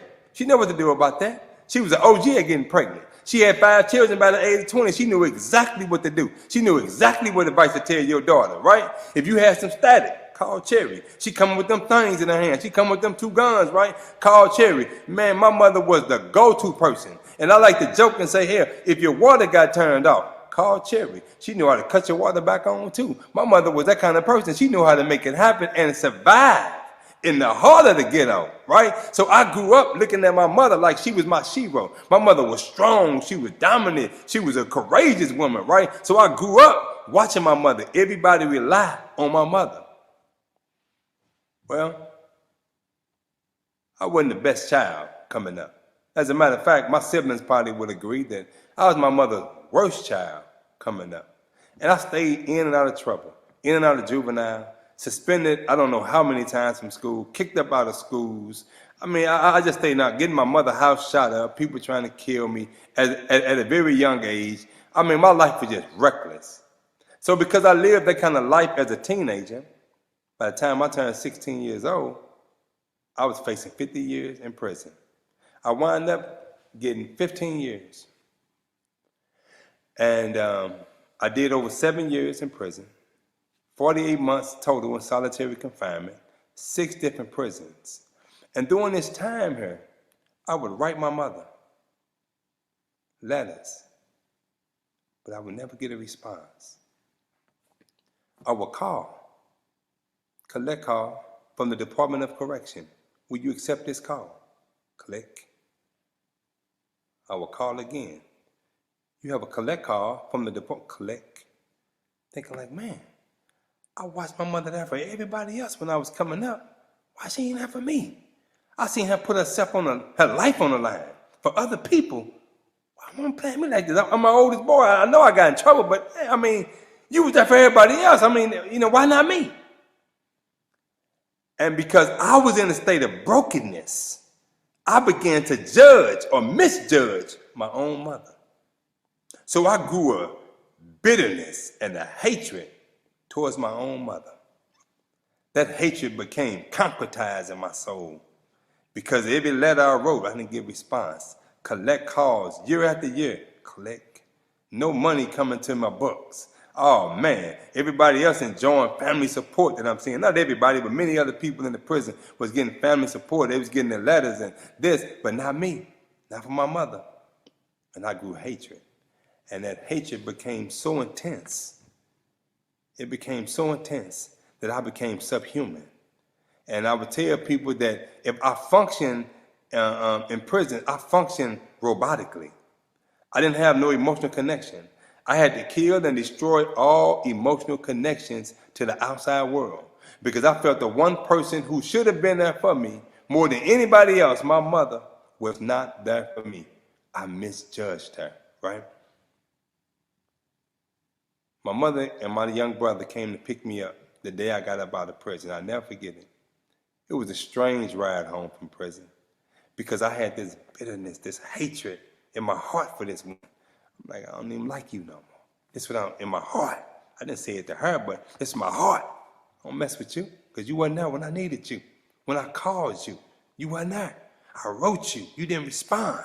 Man, I love you, son. I needed something, right? But you wasn't there. So I got this hatred in my heart. So that ride home I love being free, but it was very awkward. And I carried that in me for years after I came home from prison. And one day I was blessed to be listening to a message, a very deep spiritual message from the Honorable Minister Louis Farrakhan on atonement. And he was talking about the whole process of atonement. And he said that if somebody did you wrong or ill affected you, go to that person and atone. Get that up off of you. Don't hold that on yourself. No more. It's a burden. It's something that weighs you down, right? I'll never forget this day. I called my mother. I said, Mom, I said, you at home? She said, yeah, I'm here. I said, I'm on my way out there. I go over to her house. I'll never forget it. I walk in. My mother was cooking some chicken. She was making some macaroni and cheese. She had some cornbread. And, I walk in the kitchen and kiss on her face. Say, hey, Mom. She said, hey, baby, how you doing? Right? I look at her and she frying the chicken. Psst. I see the grease sizzling and everything, right? I look at my mother and I say, Mom, I want to tell you something. She said, what, baby? I looked my mother in her eyes and I said, Mom, I hate you. My mother looked at me. And this cherry now, pistols, Cadillac, gold teeth, right? She's from the streets. My mother ain't no chump now. She looked at me. She said, what? I said, Mom, I hate you. First of all, she put her hands on that skillet. Because in her mind, she like, I don't know if my boy came over here and lost his rabid mind, but if he did, I bet throw this hot grease in his face and bust his head with this cast iron skillet, right? So I say, oh, hold on, before she attacked me. Because this cherry now. I say, Mama, let me explain to you why I feel like that. I say, Mom, when I was growing up, I watched you put your life on the line for everybody. Mom, I watched you support everybody. They called on you, you came. Late at night, early in the morning, you was there. People needed advice, you was there. People needed help, you was there. People needed some money, you was there. But Mama, when I got locked up, I called you. You weren't there. I wrote you. You didn't respond. You didn't answer. Mama, I needed you. My mother's eyes started watering up. She started crying. And my mother looked at me. And what she said to me blew my damn mind. My mother looked at me with tears streaming down her face. And she said, son, when you got locked up, I tried to get a lawyer. The lawyer told me that I'll be wasting my money, that you was going to prison. It wasn't nothing I can do about it. She said no amount of money, no street connections, nothing I could have done was getting you up out of that situation. And she said because I wasn't the most spiritual person, I wasn't really that religious. She said, so I didn't start praying to God. I didn't go to church and start praying to God and seek refuge in God, none of that. She said, to escape the pain of what I believe my oldest son was about to go through, to escape that pain, I started getting high on my own supply. See, she was a hustler selling drugs, but she started getting high. And she became a straight up crackhead, out there bad, on drugs, out there bad, doing the most horrific things you can think of the person do when they out there on drugs, selling her body, stealing, all kind of criminal stuff, very immoral, doing it all, right? And here I am, I looked at my mother. I say, damn, all these years, I felt justified in my anger. I felt justified in my pain. I knew this is righteous indignation. I should hold on to this. I deserve to hold on to this, damn it. Because you my mother. I'm your son. I called you. You didn't answer. And now you telling me that one of the contributing factors of you becoming a straight up drug addict was to escape the pain of what I was about to go through. You didn't know she said, I didn't know if I was going to ever see you again or not. If you was going to live or die, you going to get killed up in penitentiary. I didn't know. So I couldn't deal with that. So I started smoking drugs because I tried to escape. I wanted to run from that pain right there. And here I am thinking like, damn, I judged my mother all these years, thinking that she didn't love me, that she abandoned me. See, I was broken. And because I was broken, I misjudged my mother, who was also broken. Broken people attract and misjudge of what we think is judging other broken people. And from that point on, I started realizing that I'm not qualified to judge. I'm not qualified to judge. And I live by that motto from that point to now. No matter what a person goes through in life, no matter what mistakes they make in life, I'm not qualified to judge. So listen, we all gonna go through a period of brokenness. Every last one of us. Because that's that phase that we have to go through before God make us new. We got to be broken away from the old person that we know in the streets, that old mindset, that old hustler, that old gangbanger, that old drug addict, that old thug, that old criminal-minded, immoral person. We got to break away from that person right there. So we got to go through a period of brokenness. We all going to be broken at some point. So it's a blessing in that brokenness. But the blessing is when you can endure that phase of brokenness and prepare yourself, open your heart, your mind, your soul, and keep your eyes focused on the prize, on the God. Keep your eyes focused on transformation, on change. Shift your thinking, change your ways, and you go through that period, you endure that period right there. Then watch, behold, God's word is true. I make all things new. Not some things, not most things, not many things. He said, behold, I make all things new. So don't be afraid of going through that period of brokenness, family. When you see somebody in your family that's broken, praise to God. Because they were right there at that point. Encourage them to endure it. Not to crash and collapse under that broken period, but to keep their eyes on something different and let that brokenness cause a shift to look for something new. Like that broken Lincoln I had. It made me get a new SUV. That broken TV we had made us get our first nice color TV, right? See, let that period right there, if we encourage one another, see, if we support one another during that period right there, then it will help us get from point A to point B in terms of a period of brokenness to a period of transformation. So I want to end with this. I thank the God for not just the one time that I've been broke and broken, but the many times that I have been broken yesterday, today, and the time that I will be broken again tomorrow. I'm appreciative of that. And I thank the God for that, because now my mind is crystal clear in my mind and my spirit. That when I go through that phase right there, when you reduce me down to nothing, and I'm broken, and I got to break away from the old, I know that you ain't doing nothing preparing me for something that's new. Preparing me for a greater change, and I'm grateful. So I want to thank you all for blessing me and allowing me to share these few words. Thank you again, Dr. Ed Womack. You my big brother, man. You know I love you. I know your trials, your tribulation. You've gone through a lot. I don't know nobody that's more qualified to speak from being back from broken than Dr. Ed Womack. And brother, I appreciate you. We love you. We support you, and everybody who were part of this conference, everybody who will hear the words of every speaker, embrace it, enjoy it, be inspired, but shift, transform your thinking, and take decisive action. My name is Brother Ghazi. I love you all. Peace.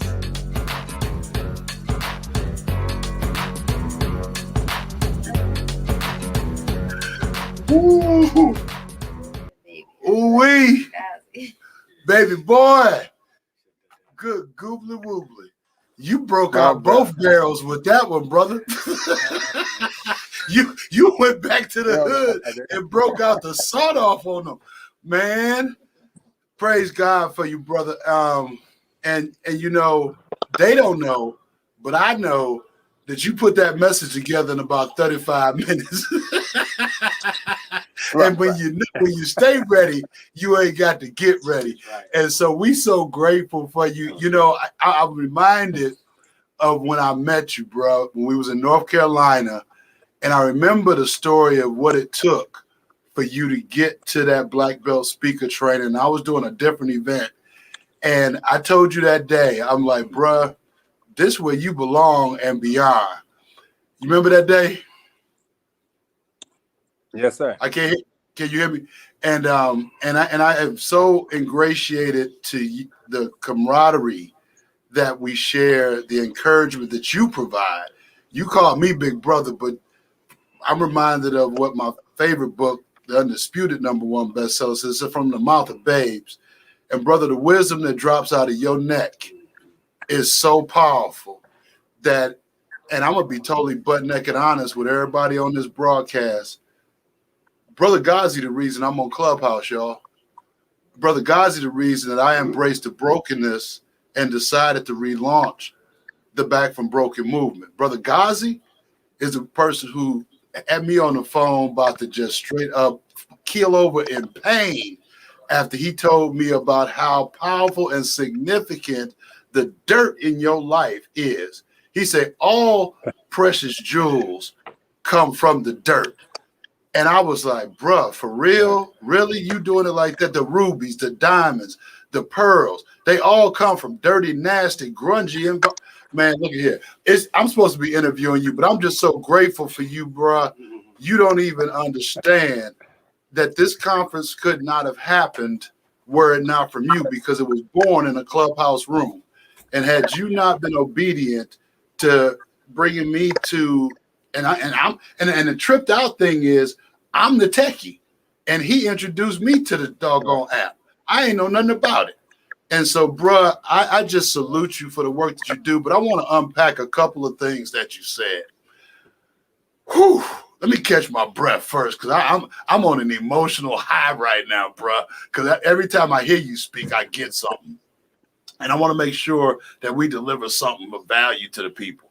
So when you said that you made that realization that we hold on to the broken things, not realizing or appreciating that it is the significant breakthrough, what was it that allowed you to come to that realization? I know you always study, and I dare not put words in your mouth, but how did you come to that brilliant enlightenment, bro? Man, you know, first of all, thank you. And can you hear me well, Dr. Womack? You're a little bit, your volume's a little bit low. I'm not sure what's going on. Maybe turn your phone up. Okay, let me see. Can you hear me now? There you go. There you go. We got you now. Okay. I was turned down a little bit. Okay, so you know that realization came from like really reading the scriptures. You know how the Bible say God would choose those who are despised and rejected, right? He would take the bottom rail and put it to the top, and the last and make it first. And well, I always been last and always been at the bottom, right? So I remember reading that one day, and I'm thinking to myself, like, if God, who the best knower, who the wisest among us, if he see value in what's at the bottom, why can't I see value in what's at the bottom of myself? Not other people, but in my own life, because I was always in trouble, always in and out of something. I was always doing something. So I remember reading that, and one day it just clicked on me, like, maybe it's some value in being at the bottom. You know, if that's the one God gonna choose, maybe it's some value in it. If the ones who hated the most, who despised the most, who talked about, who dogged out, you mean to tell me God gonna use them for his glory? And he the best knower, he the most wisest among us. So it caused a shift in my thinking. So I started just looking at my life and everything that I had experienced in life and all the bad, and I started looking for something of good in it. I started seeing the value in everything that I went through. When I realized that, you know how the Bible say all things work for the good of those who trust. It didn't say some things. It didn't say most things or many things. It say all things. So I got looking at everything that I had went through. And I started thinking like, you mean tell me I went through this for a divine purpose? It was a reason because I'm thinking like I'm just a scourge. I'm thinking I'm just hated. I'm thinking I'm just a nobody. I'm a nothing, you know. And you tell me that I'm going through this for something bigger.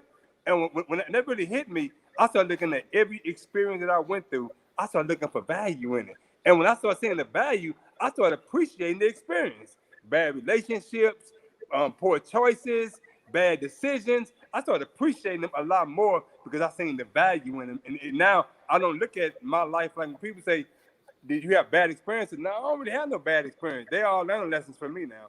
Because I'm learning a lesson. It may be bad on one level. It may ill affect me in a negative way. But because I'm going to get a lesson from it, that don't mean nothing. I'm going to get far more up out of it than I got in it, you know?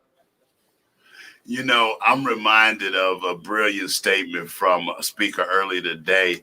She used the term AFCO, another fabulous growth opportunity.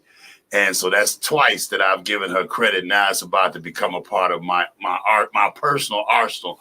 But those growth opportunities, you know how we do, right, bro. You know how we do. It ain't nothing new under the sun. Yes, sir. But you know, I love the way that you articulated. And some people who don't really know you may be a little bit intimidated. But the wisdom you bring is so raw and it's so severely needed. Now that let's turn the corner, because now that you have began to embrace those lessons and you started to, I'm gonna use the BDK. Was it BDK? No, BKD, be no do, which was for me and you. So now that you done learned to be, you definitely are continuously growing knowledge. What you doing these days, man? Forward. Man, I'm gonna tell you, you know, right now I'm sitting on my property, 25 acres of land. My wife and I purchased outside of Atlanta, and I'm literally today. Some guys over there, electrical guys, they putting 3 RV spots in for me so we can be an official RV site. I got a good friend of mine here from St. Louis. We're about to go fishing in a minute. As soon as the interview, we're going fishing on my lake, you know, on my land. And I think about this, brother, and because I'm reflecting. Years ago, I walked a prison yard that was smaller than the land that I live on right now. And I remember walking the prison yard. I remember walking the land one morning. I say, man, that was a chow hall right there. That was housing unit 1 right there. That was the weight pile right there. And I was playing back in my mind this journey in prison. But now I used to look outside the gate in prison, outside of the fence in prison, and couldn't leave.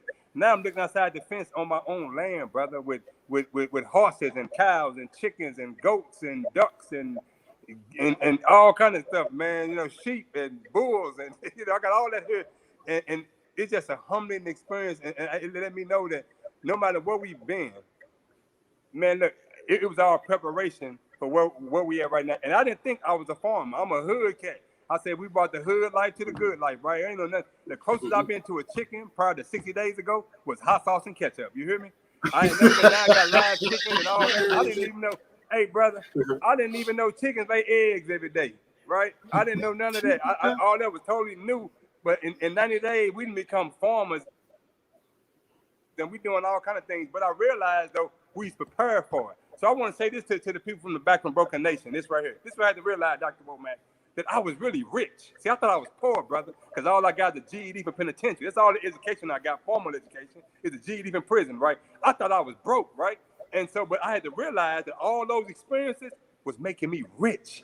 Then what clicked in my mind was, now what I have to do is I have to take that experience, take that currency. See, all that was building up currency. It was energy, right? Now I got to take that currency to the energy exchange and exchange it for a monetary value. That's all. It's like being in Mexico for 20 years. And you're in Mexico for 20 years and you got a lot of pesos. When you come to America, you ain't finna go spend no pesos.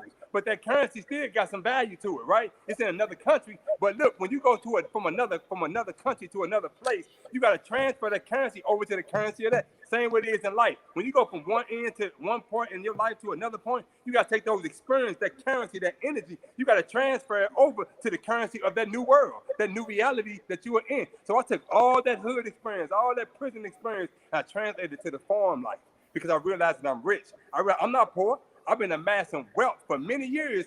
I just had to take that currency and go to the currency exchange, take them pesos and make some dollar bills up out of it. See, somebody out here right now, Dr. Ed, that's rich as hell, right on this call. They is super rich. They just don't know they rich because they don't know how to take that money, that experience, them lessons that they've been getting all these years from poor choices and bad experiences, take it to the currency exchange and exchange that from a monetary value. But when they learn how to do it, good God Almighty, it's going to be on.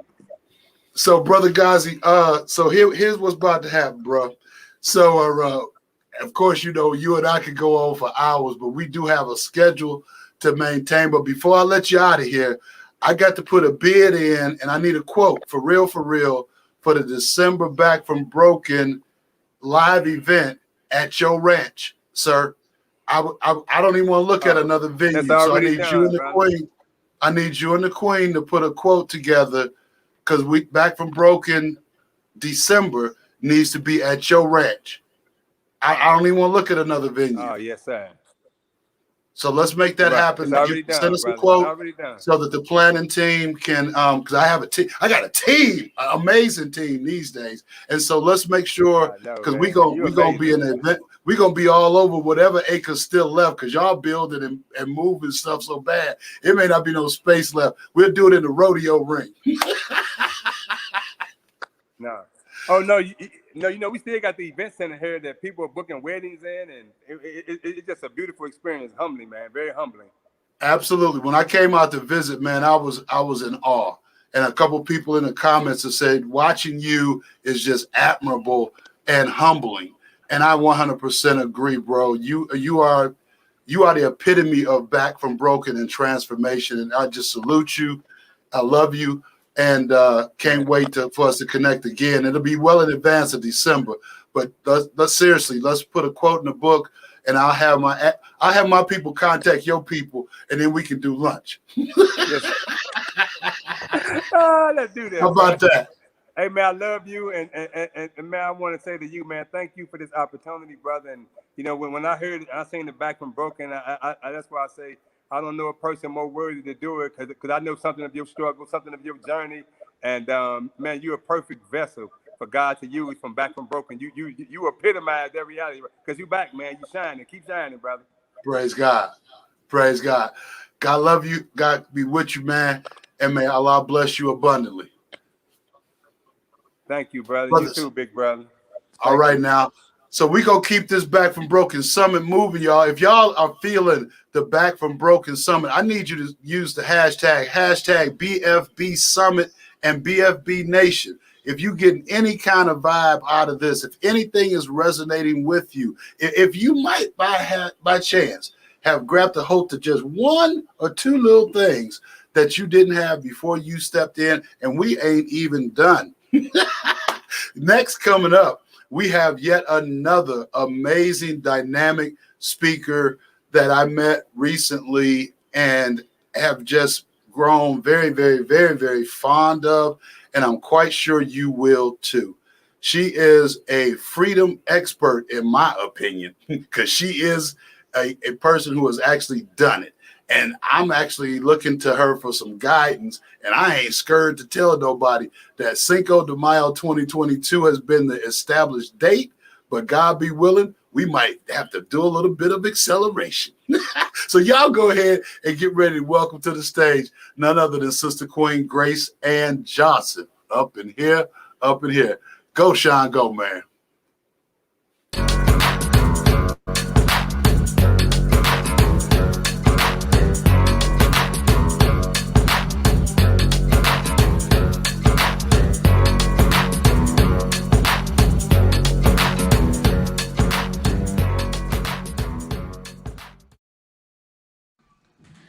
Good day, everyone. I am so honored to be with you today. I'm so excited. Why? I have one question for you. Are you feeling free? Are you feeling free? Because I know I am. And so I wanted to find out where you are. Here is why I'm feeling free. So 2015, April 10th of 2015 to be exact, my son called me and he asked me a question. He said, "Mommy, when are you coming home?" Yeah, just like that. I had no words. Because he said, "Mommy, when are you coming home? We didn't see you this morning when we woke up, and tonight we're going to bed, we're still not seeing you." What can you say to that? I had no words. I didn't know what to say. I didn't know how to respond. In prior years, in prior months, when I'm working relentlessly, I would be able to rebuttal and say, "Babe, mommy is doing some important work," or "Mommy is on a project," or "Mommy has an important role." But he had heard that over and over. And so at this point, I had nothing to say. No words. It was as though the disappointment that he was exhibiting met with my guilt. And it hit me just like that. It hit me so hard that the ball that was in my chest welled up to my throat, and I had nothing to say. I couldn't say anything. And so after he said that, I dropped everything on the desk and I jumped on the Metro North heading home. And it's in that time, that period, as I was heading home, I got a moment of clarity. You see, what I realized on that ride is that what I was doing is that I wanted to prove myself. As a young Black woman in corporate America, in this role as a director of finance, I felt the need to prove myself. The next thing I realized is that as I grew up and watched my mom working and working and working relentlessly, there were days where we went where I didn't even see my mom. And so this mentality and this behavior of hard work, I got it from her, and I felt like I needed to carry that on. But in addition, that phone call, what I realized in that period, that time as I was traveling on the Metro North, those very few minutes, I don't know if you understand, but those very critical minutes as I was on the way home caused me to ask myself, "Grace, you don't even like this job anyway. So how is it that you are putting it over your child? Grace, you're not even fulfilling your purpose through this job. So why is it that you're willing to sacrifice family?"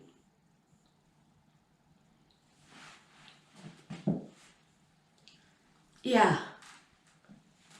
Those were three tough things to even unravel during that ride to home. But I tell you, they were very revealing. The scale had come off my eyes and I just wanted to start fixing everything, because I knew deep inside something had to change. Something had to give. I could not continue what I was doing. I could not continue the behavior that I had learned.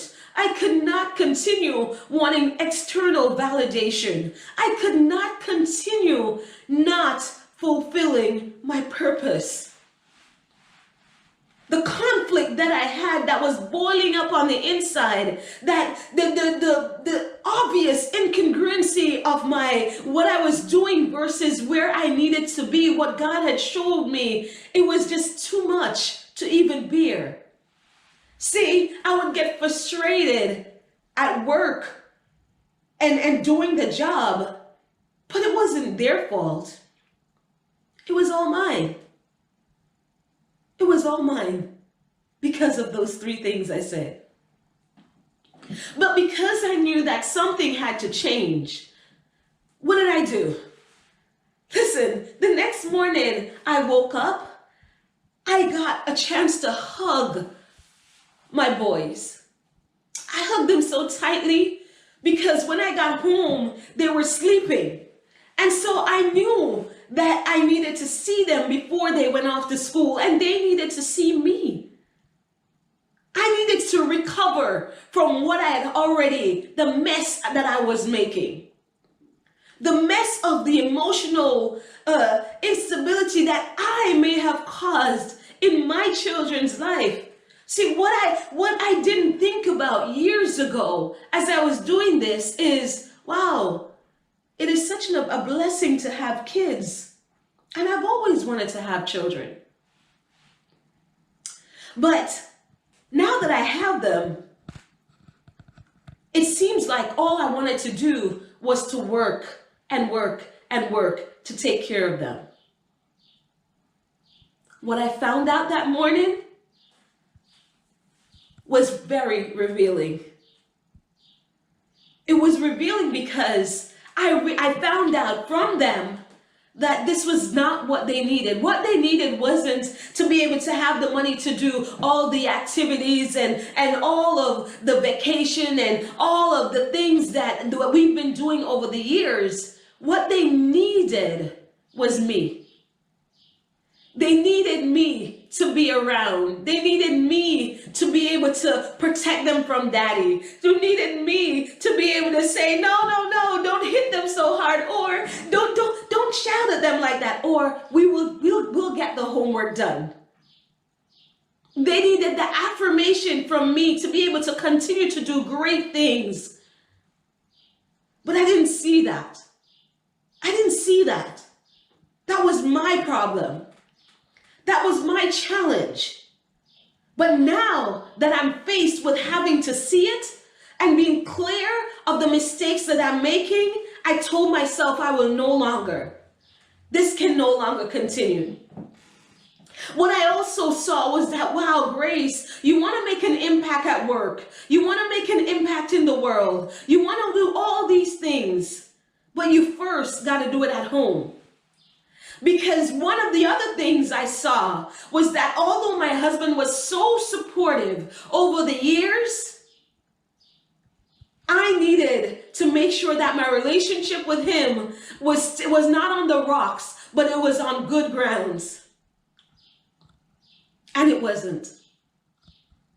So all of the while, I'm doing amazing at my job. I'm doing great. I'm getting accolades. I'm meeting deadlines and getting things completed.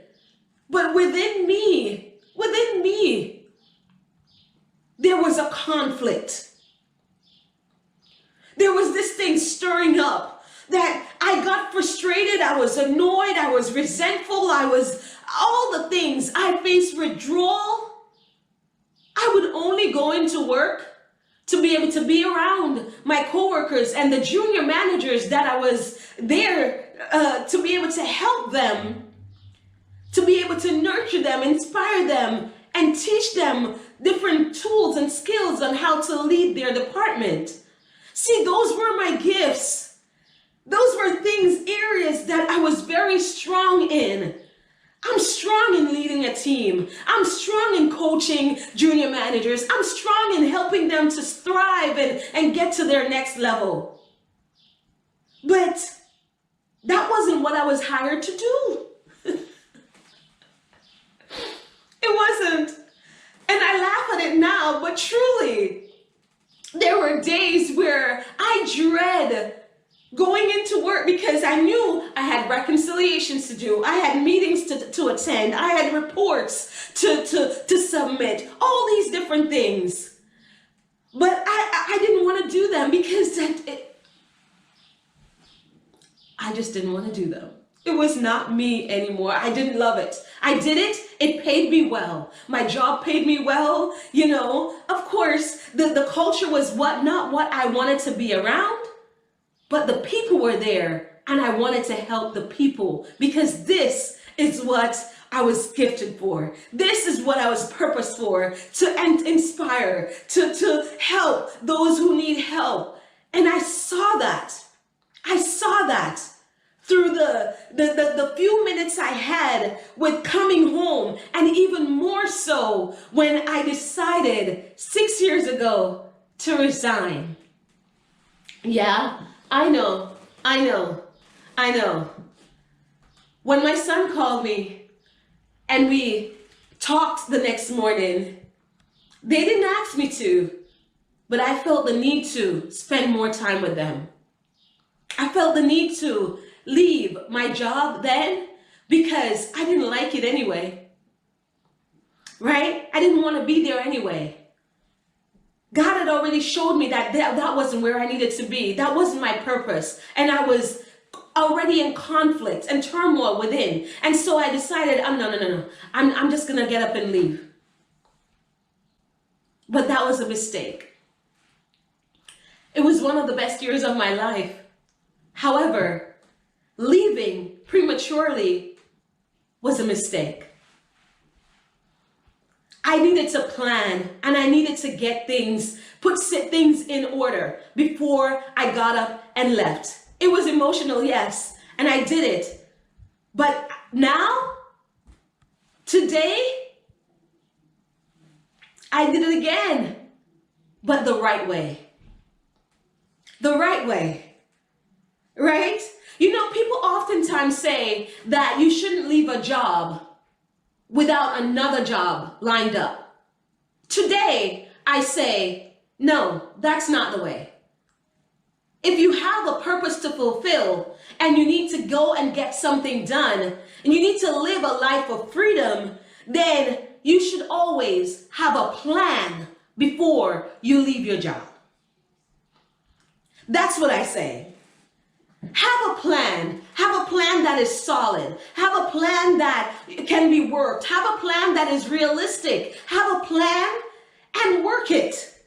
So when I decided on 2020, March of 2020, to leave this job yet again, this was now 5 years in, after my son called, after I realized my purpose, after I set boundaries, after I changed the way that I do things, I still was too fearful of following through with what my purpose was. I didn't know how I was going to be able to take care of my family. I didn't know how the money was going to come forth. I didn't know how insurance was going to be taken care of. There were so many questions. There were so many uncertainties. There was too many. And so I sat there.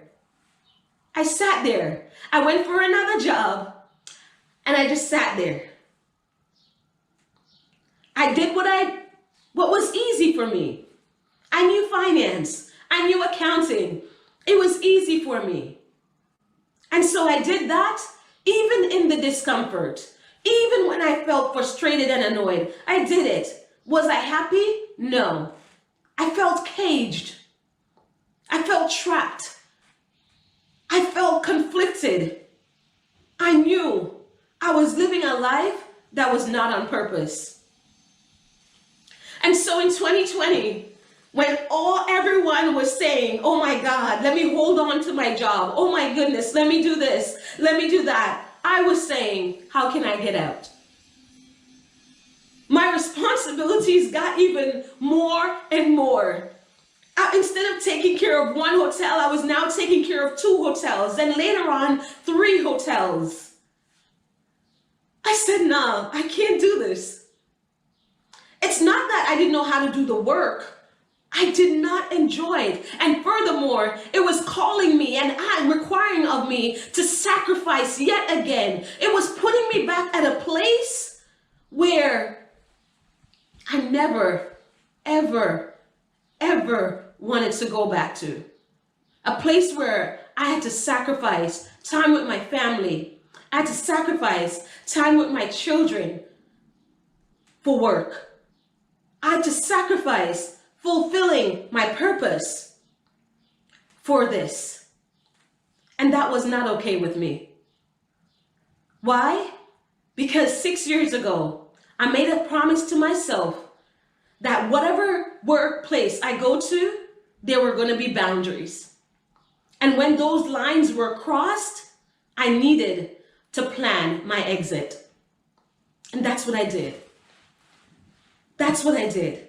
I planned from March until December. I planned and I wrote down and I planned and I worked the plan and I did everything that was required of me. And so what did I do? December 25th of 2020, I said goodbye to corporate America, and I said yes to my own practice. Grace is enough. It's a sense of freedom that I cannot explain to you. The freedom that I feel now, walking in my purpose and helping the people that I'm called to help and doing the things that I want, that I've longed to do for so long, you just don't understand. The feeling that boils up within me of excitement, knowing that I can be around my boys, knowing that I can still meet with clients and go on trips with my sisters, the friendships, travel when I want to, the freedom of knowing that I can utilize my gifts, my skills, my talents to do what I'm gifted to do what I'm purposed to do. That freedom to carry out my purpose is like nothing that I ever want to give up. And so I want to invite you. I want to invite you to experience that level of freedom. Freedom from your 9 to 5. Freedom to go ahead and live out your purpose. I want you to be able to live your purpose. I want you to be free. I want to teach you how to transition. It can happen. You are capable. You are enough. So I want to offer to you my masterclass, my Transition to Freedom Masterclass on June 15th of 2021. June 15th, we're going to take you for an hour or hour to 2 hours. You have questions, I know you do, and I want to answer them. So meet me on June 15th with a masterclass. Go ahead to ttfmasterclass.com. Find it, the free masterclass for you at ttfmasterclass.com. Sign up so that we can get you going on your way to freedom.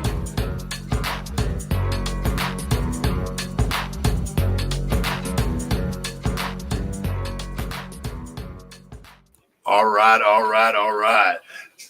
Amazing job. Thank you so much for delivering on the invitation that was given. But I got a question for you that is not on your list of seed questions, Sister Queen Grace Ann. So brace yourself. Do you happen to know the words to Born Free, the song?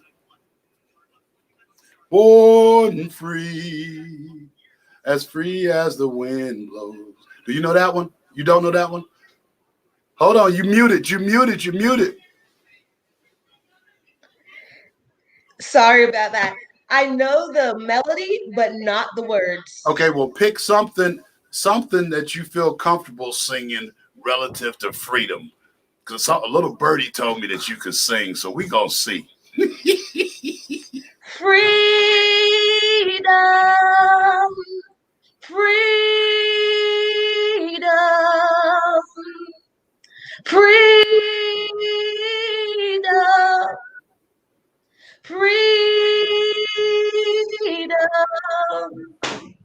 What they... I want to clap a little louder than before. Yes, I want to sing a little louder than before. I want to shout a little louder than before. So everybody scream louder. Freedom, freedom, freedom, freedom. Boom! Hello. Yes, sir. Y'all welcome. Y'all welcome. Y'all welcome. Thank you so much, Grace Ann, for gracing us. Pun very much intended, with those nuggets, with that wisdom, with that emotionally charged story that has such power in it. I just really applaud you for making such a difficult transition. And one of the questions that is really stirring in my spirit is, when did you know, aside from the call, or was that the pivotal moment, or were there other things that led up to the moment to let you know it was definitely time to leave? You muted yourself, Queen. I don't know why I muted myself. There were several things that caused me to realize that I wasn't where I needed to be. So I listened to Chandra, who spoke earlier, and I've been serving in the kingdom, in the church, for a long time. So God would continuously use me in different areas, in different spaces. For many times, my husband leads the church that we're a part of now. And I help several different women in their careers or outside of their careers, just counseling them, mentoring them, and whatever they come across, helping them to get through those patches, those rough patches. And I've always been energized or encouraged by doing that, more so than I would in my 9 to 5. When I started going to college, I started with psychology first and sociology. So I knew even back then that I needed to be in an arena or a job that pertains to working with people more, right? But I didn't do it. Why? Because the money that came with finance attracted me. And I was gifted at working with numbers. So I went on in. The opportunities for working in finance were plenty. So I stayed in that path.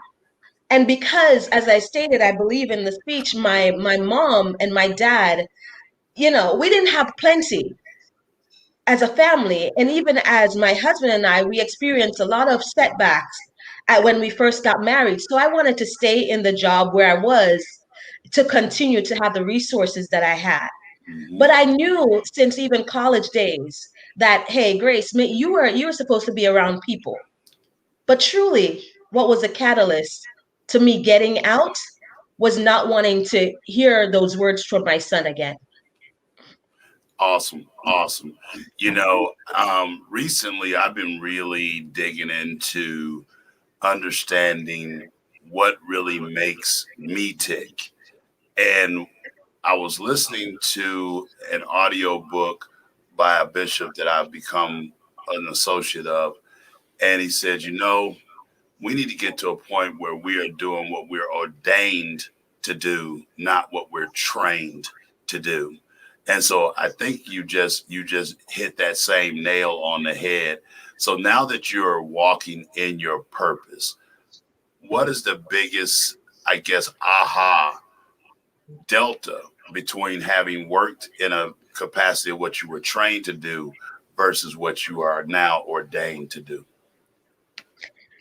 When I was transitioning last year, part of my biggest concern was that, okay, I'm going to be a coach, but I've never done it professionally. I've always been helping different people or women, men in the job, on the job. I was going ahead and doing it.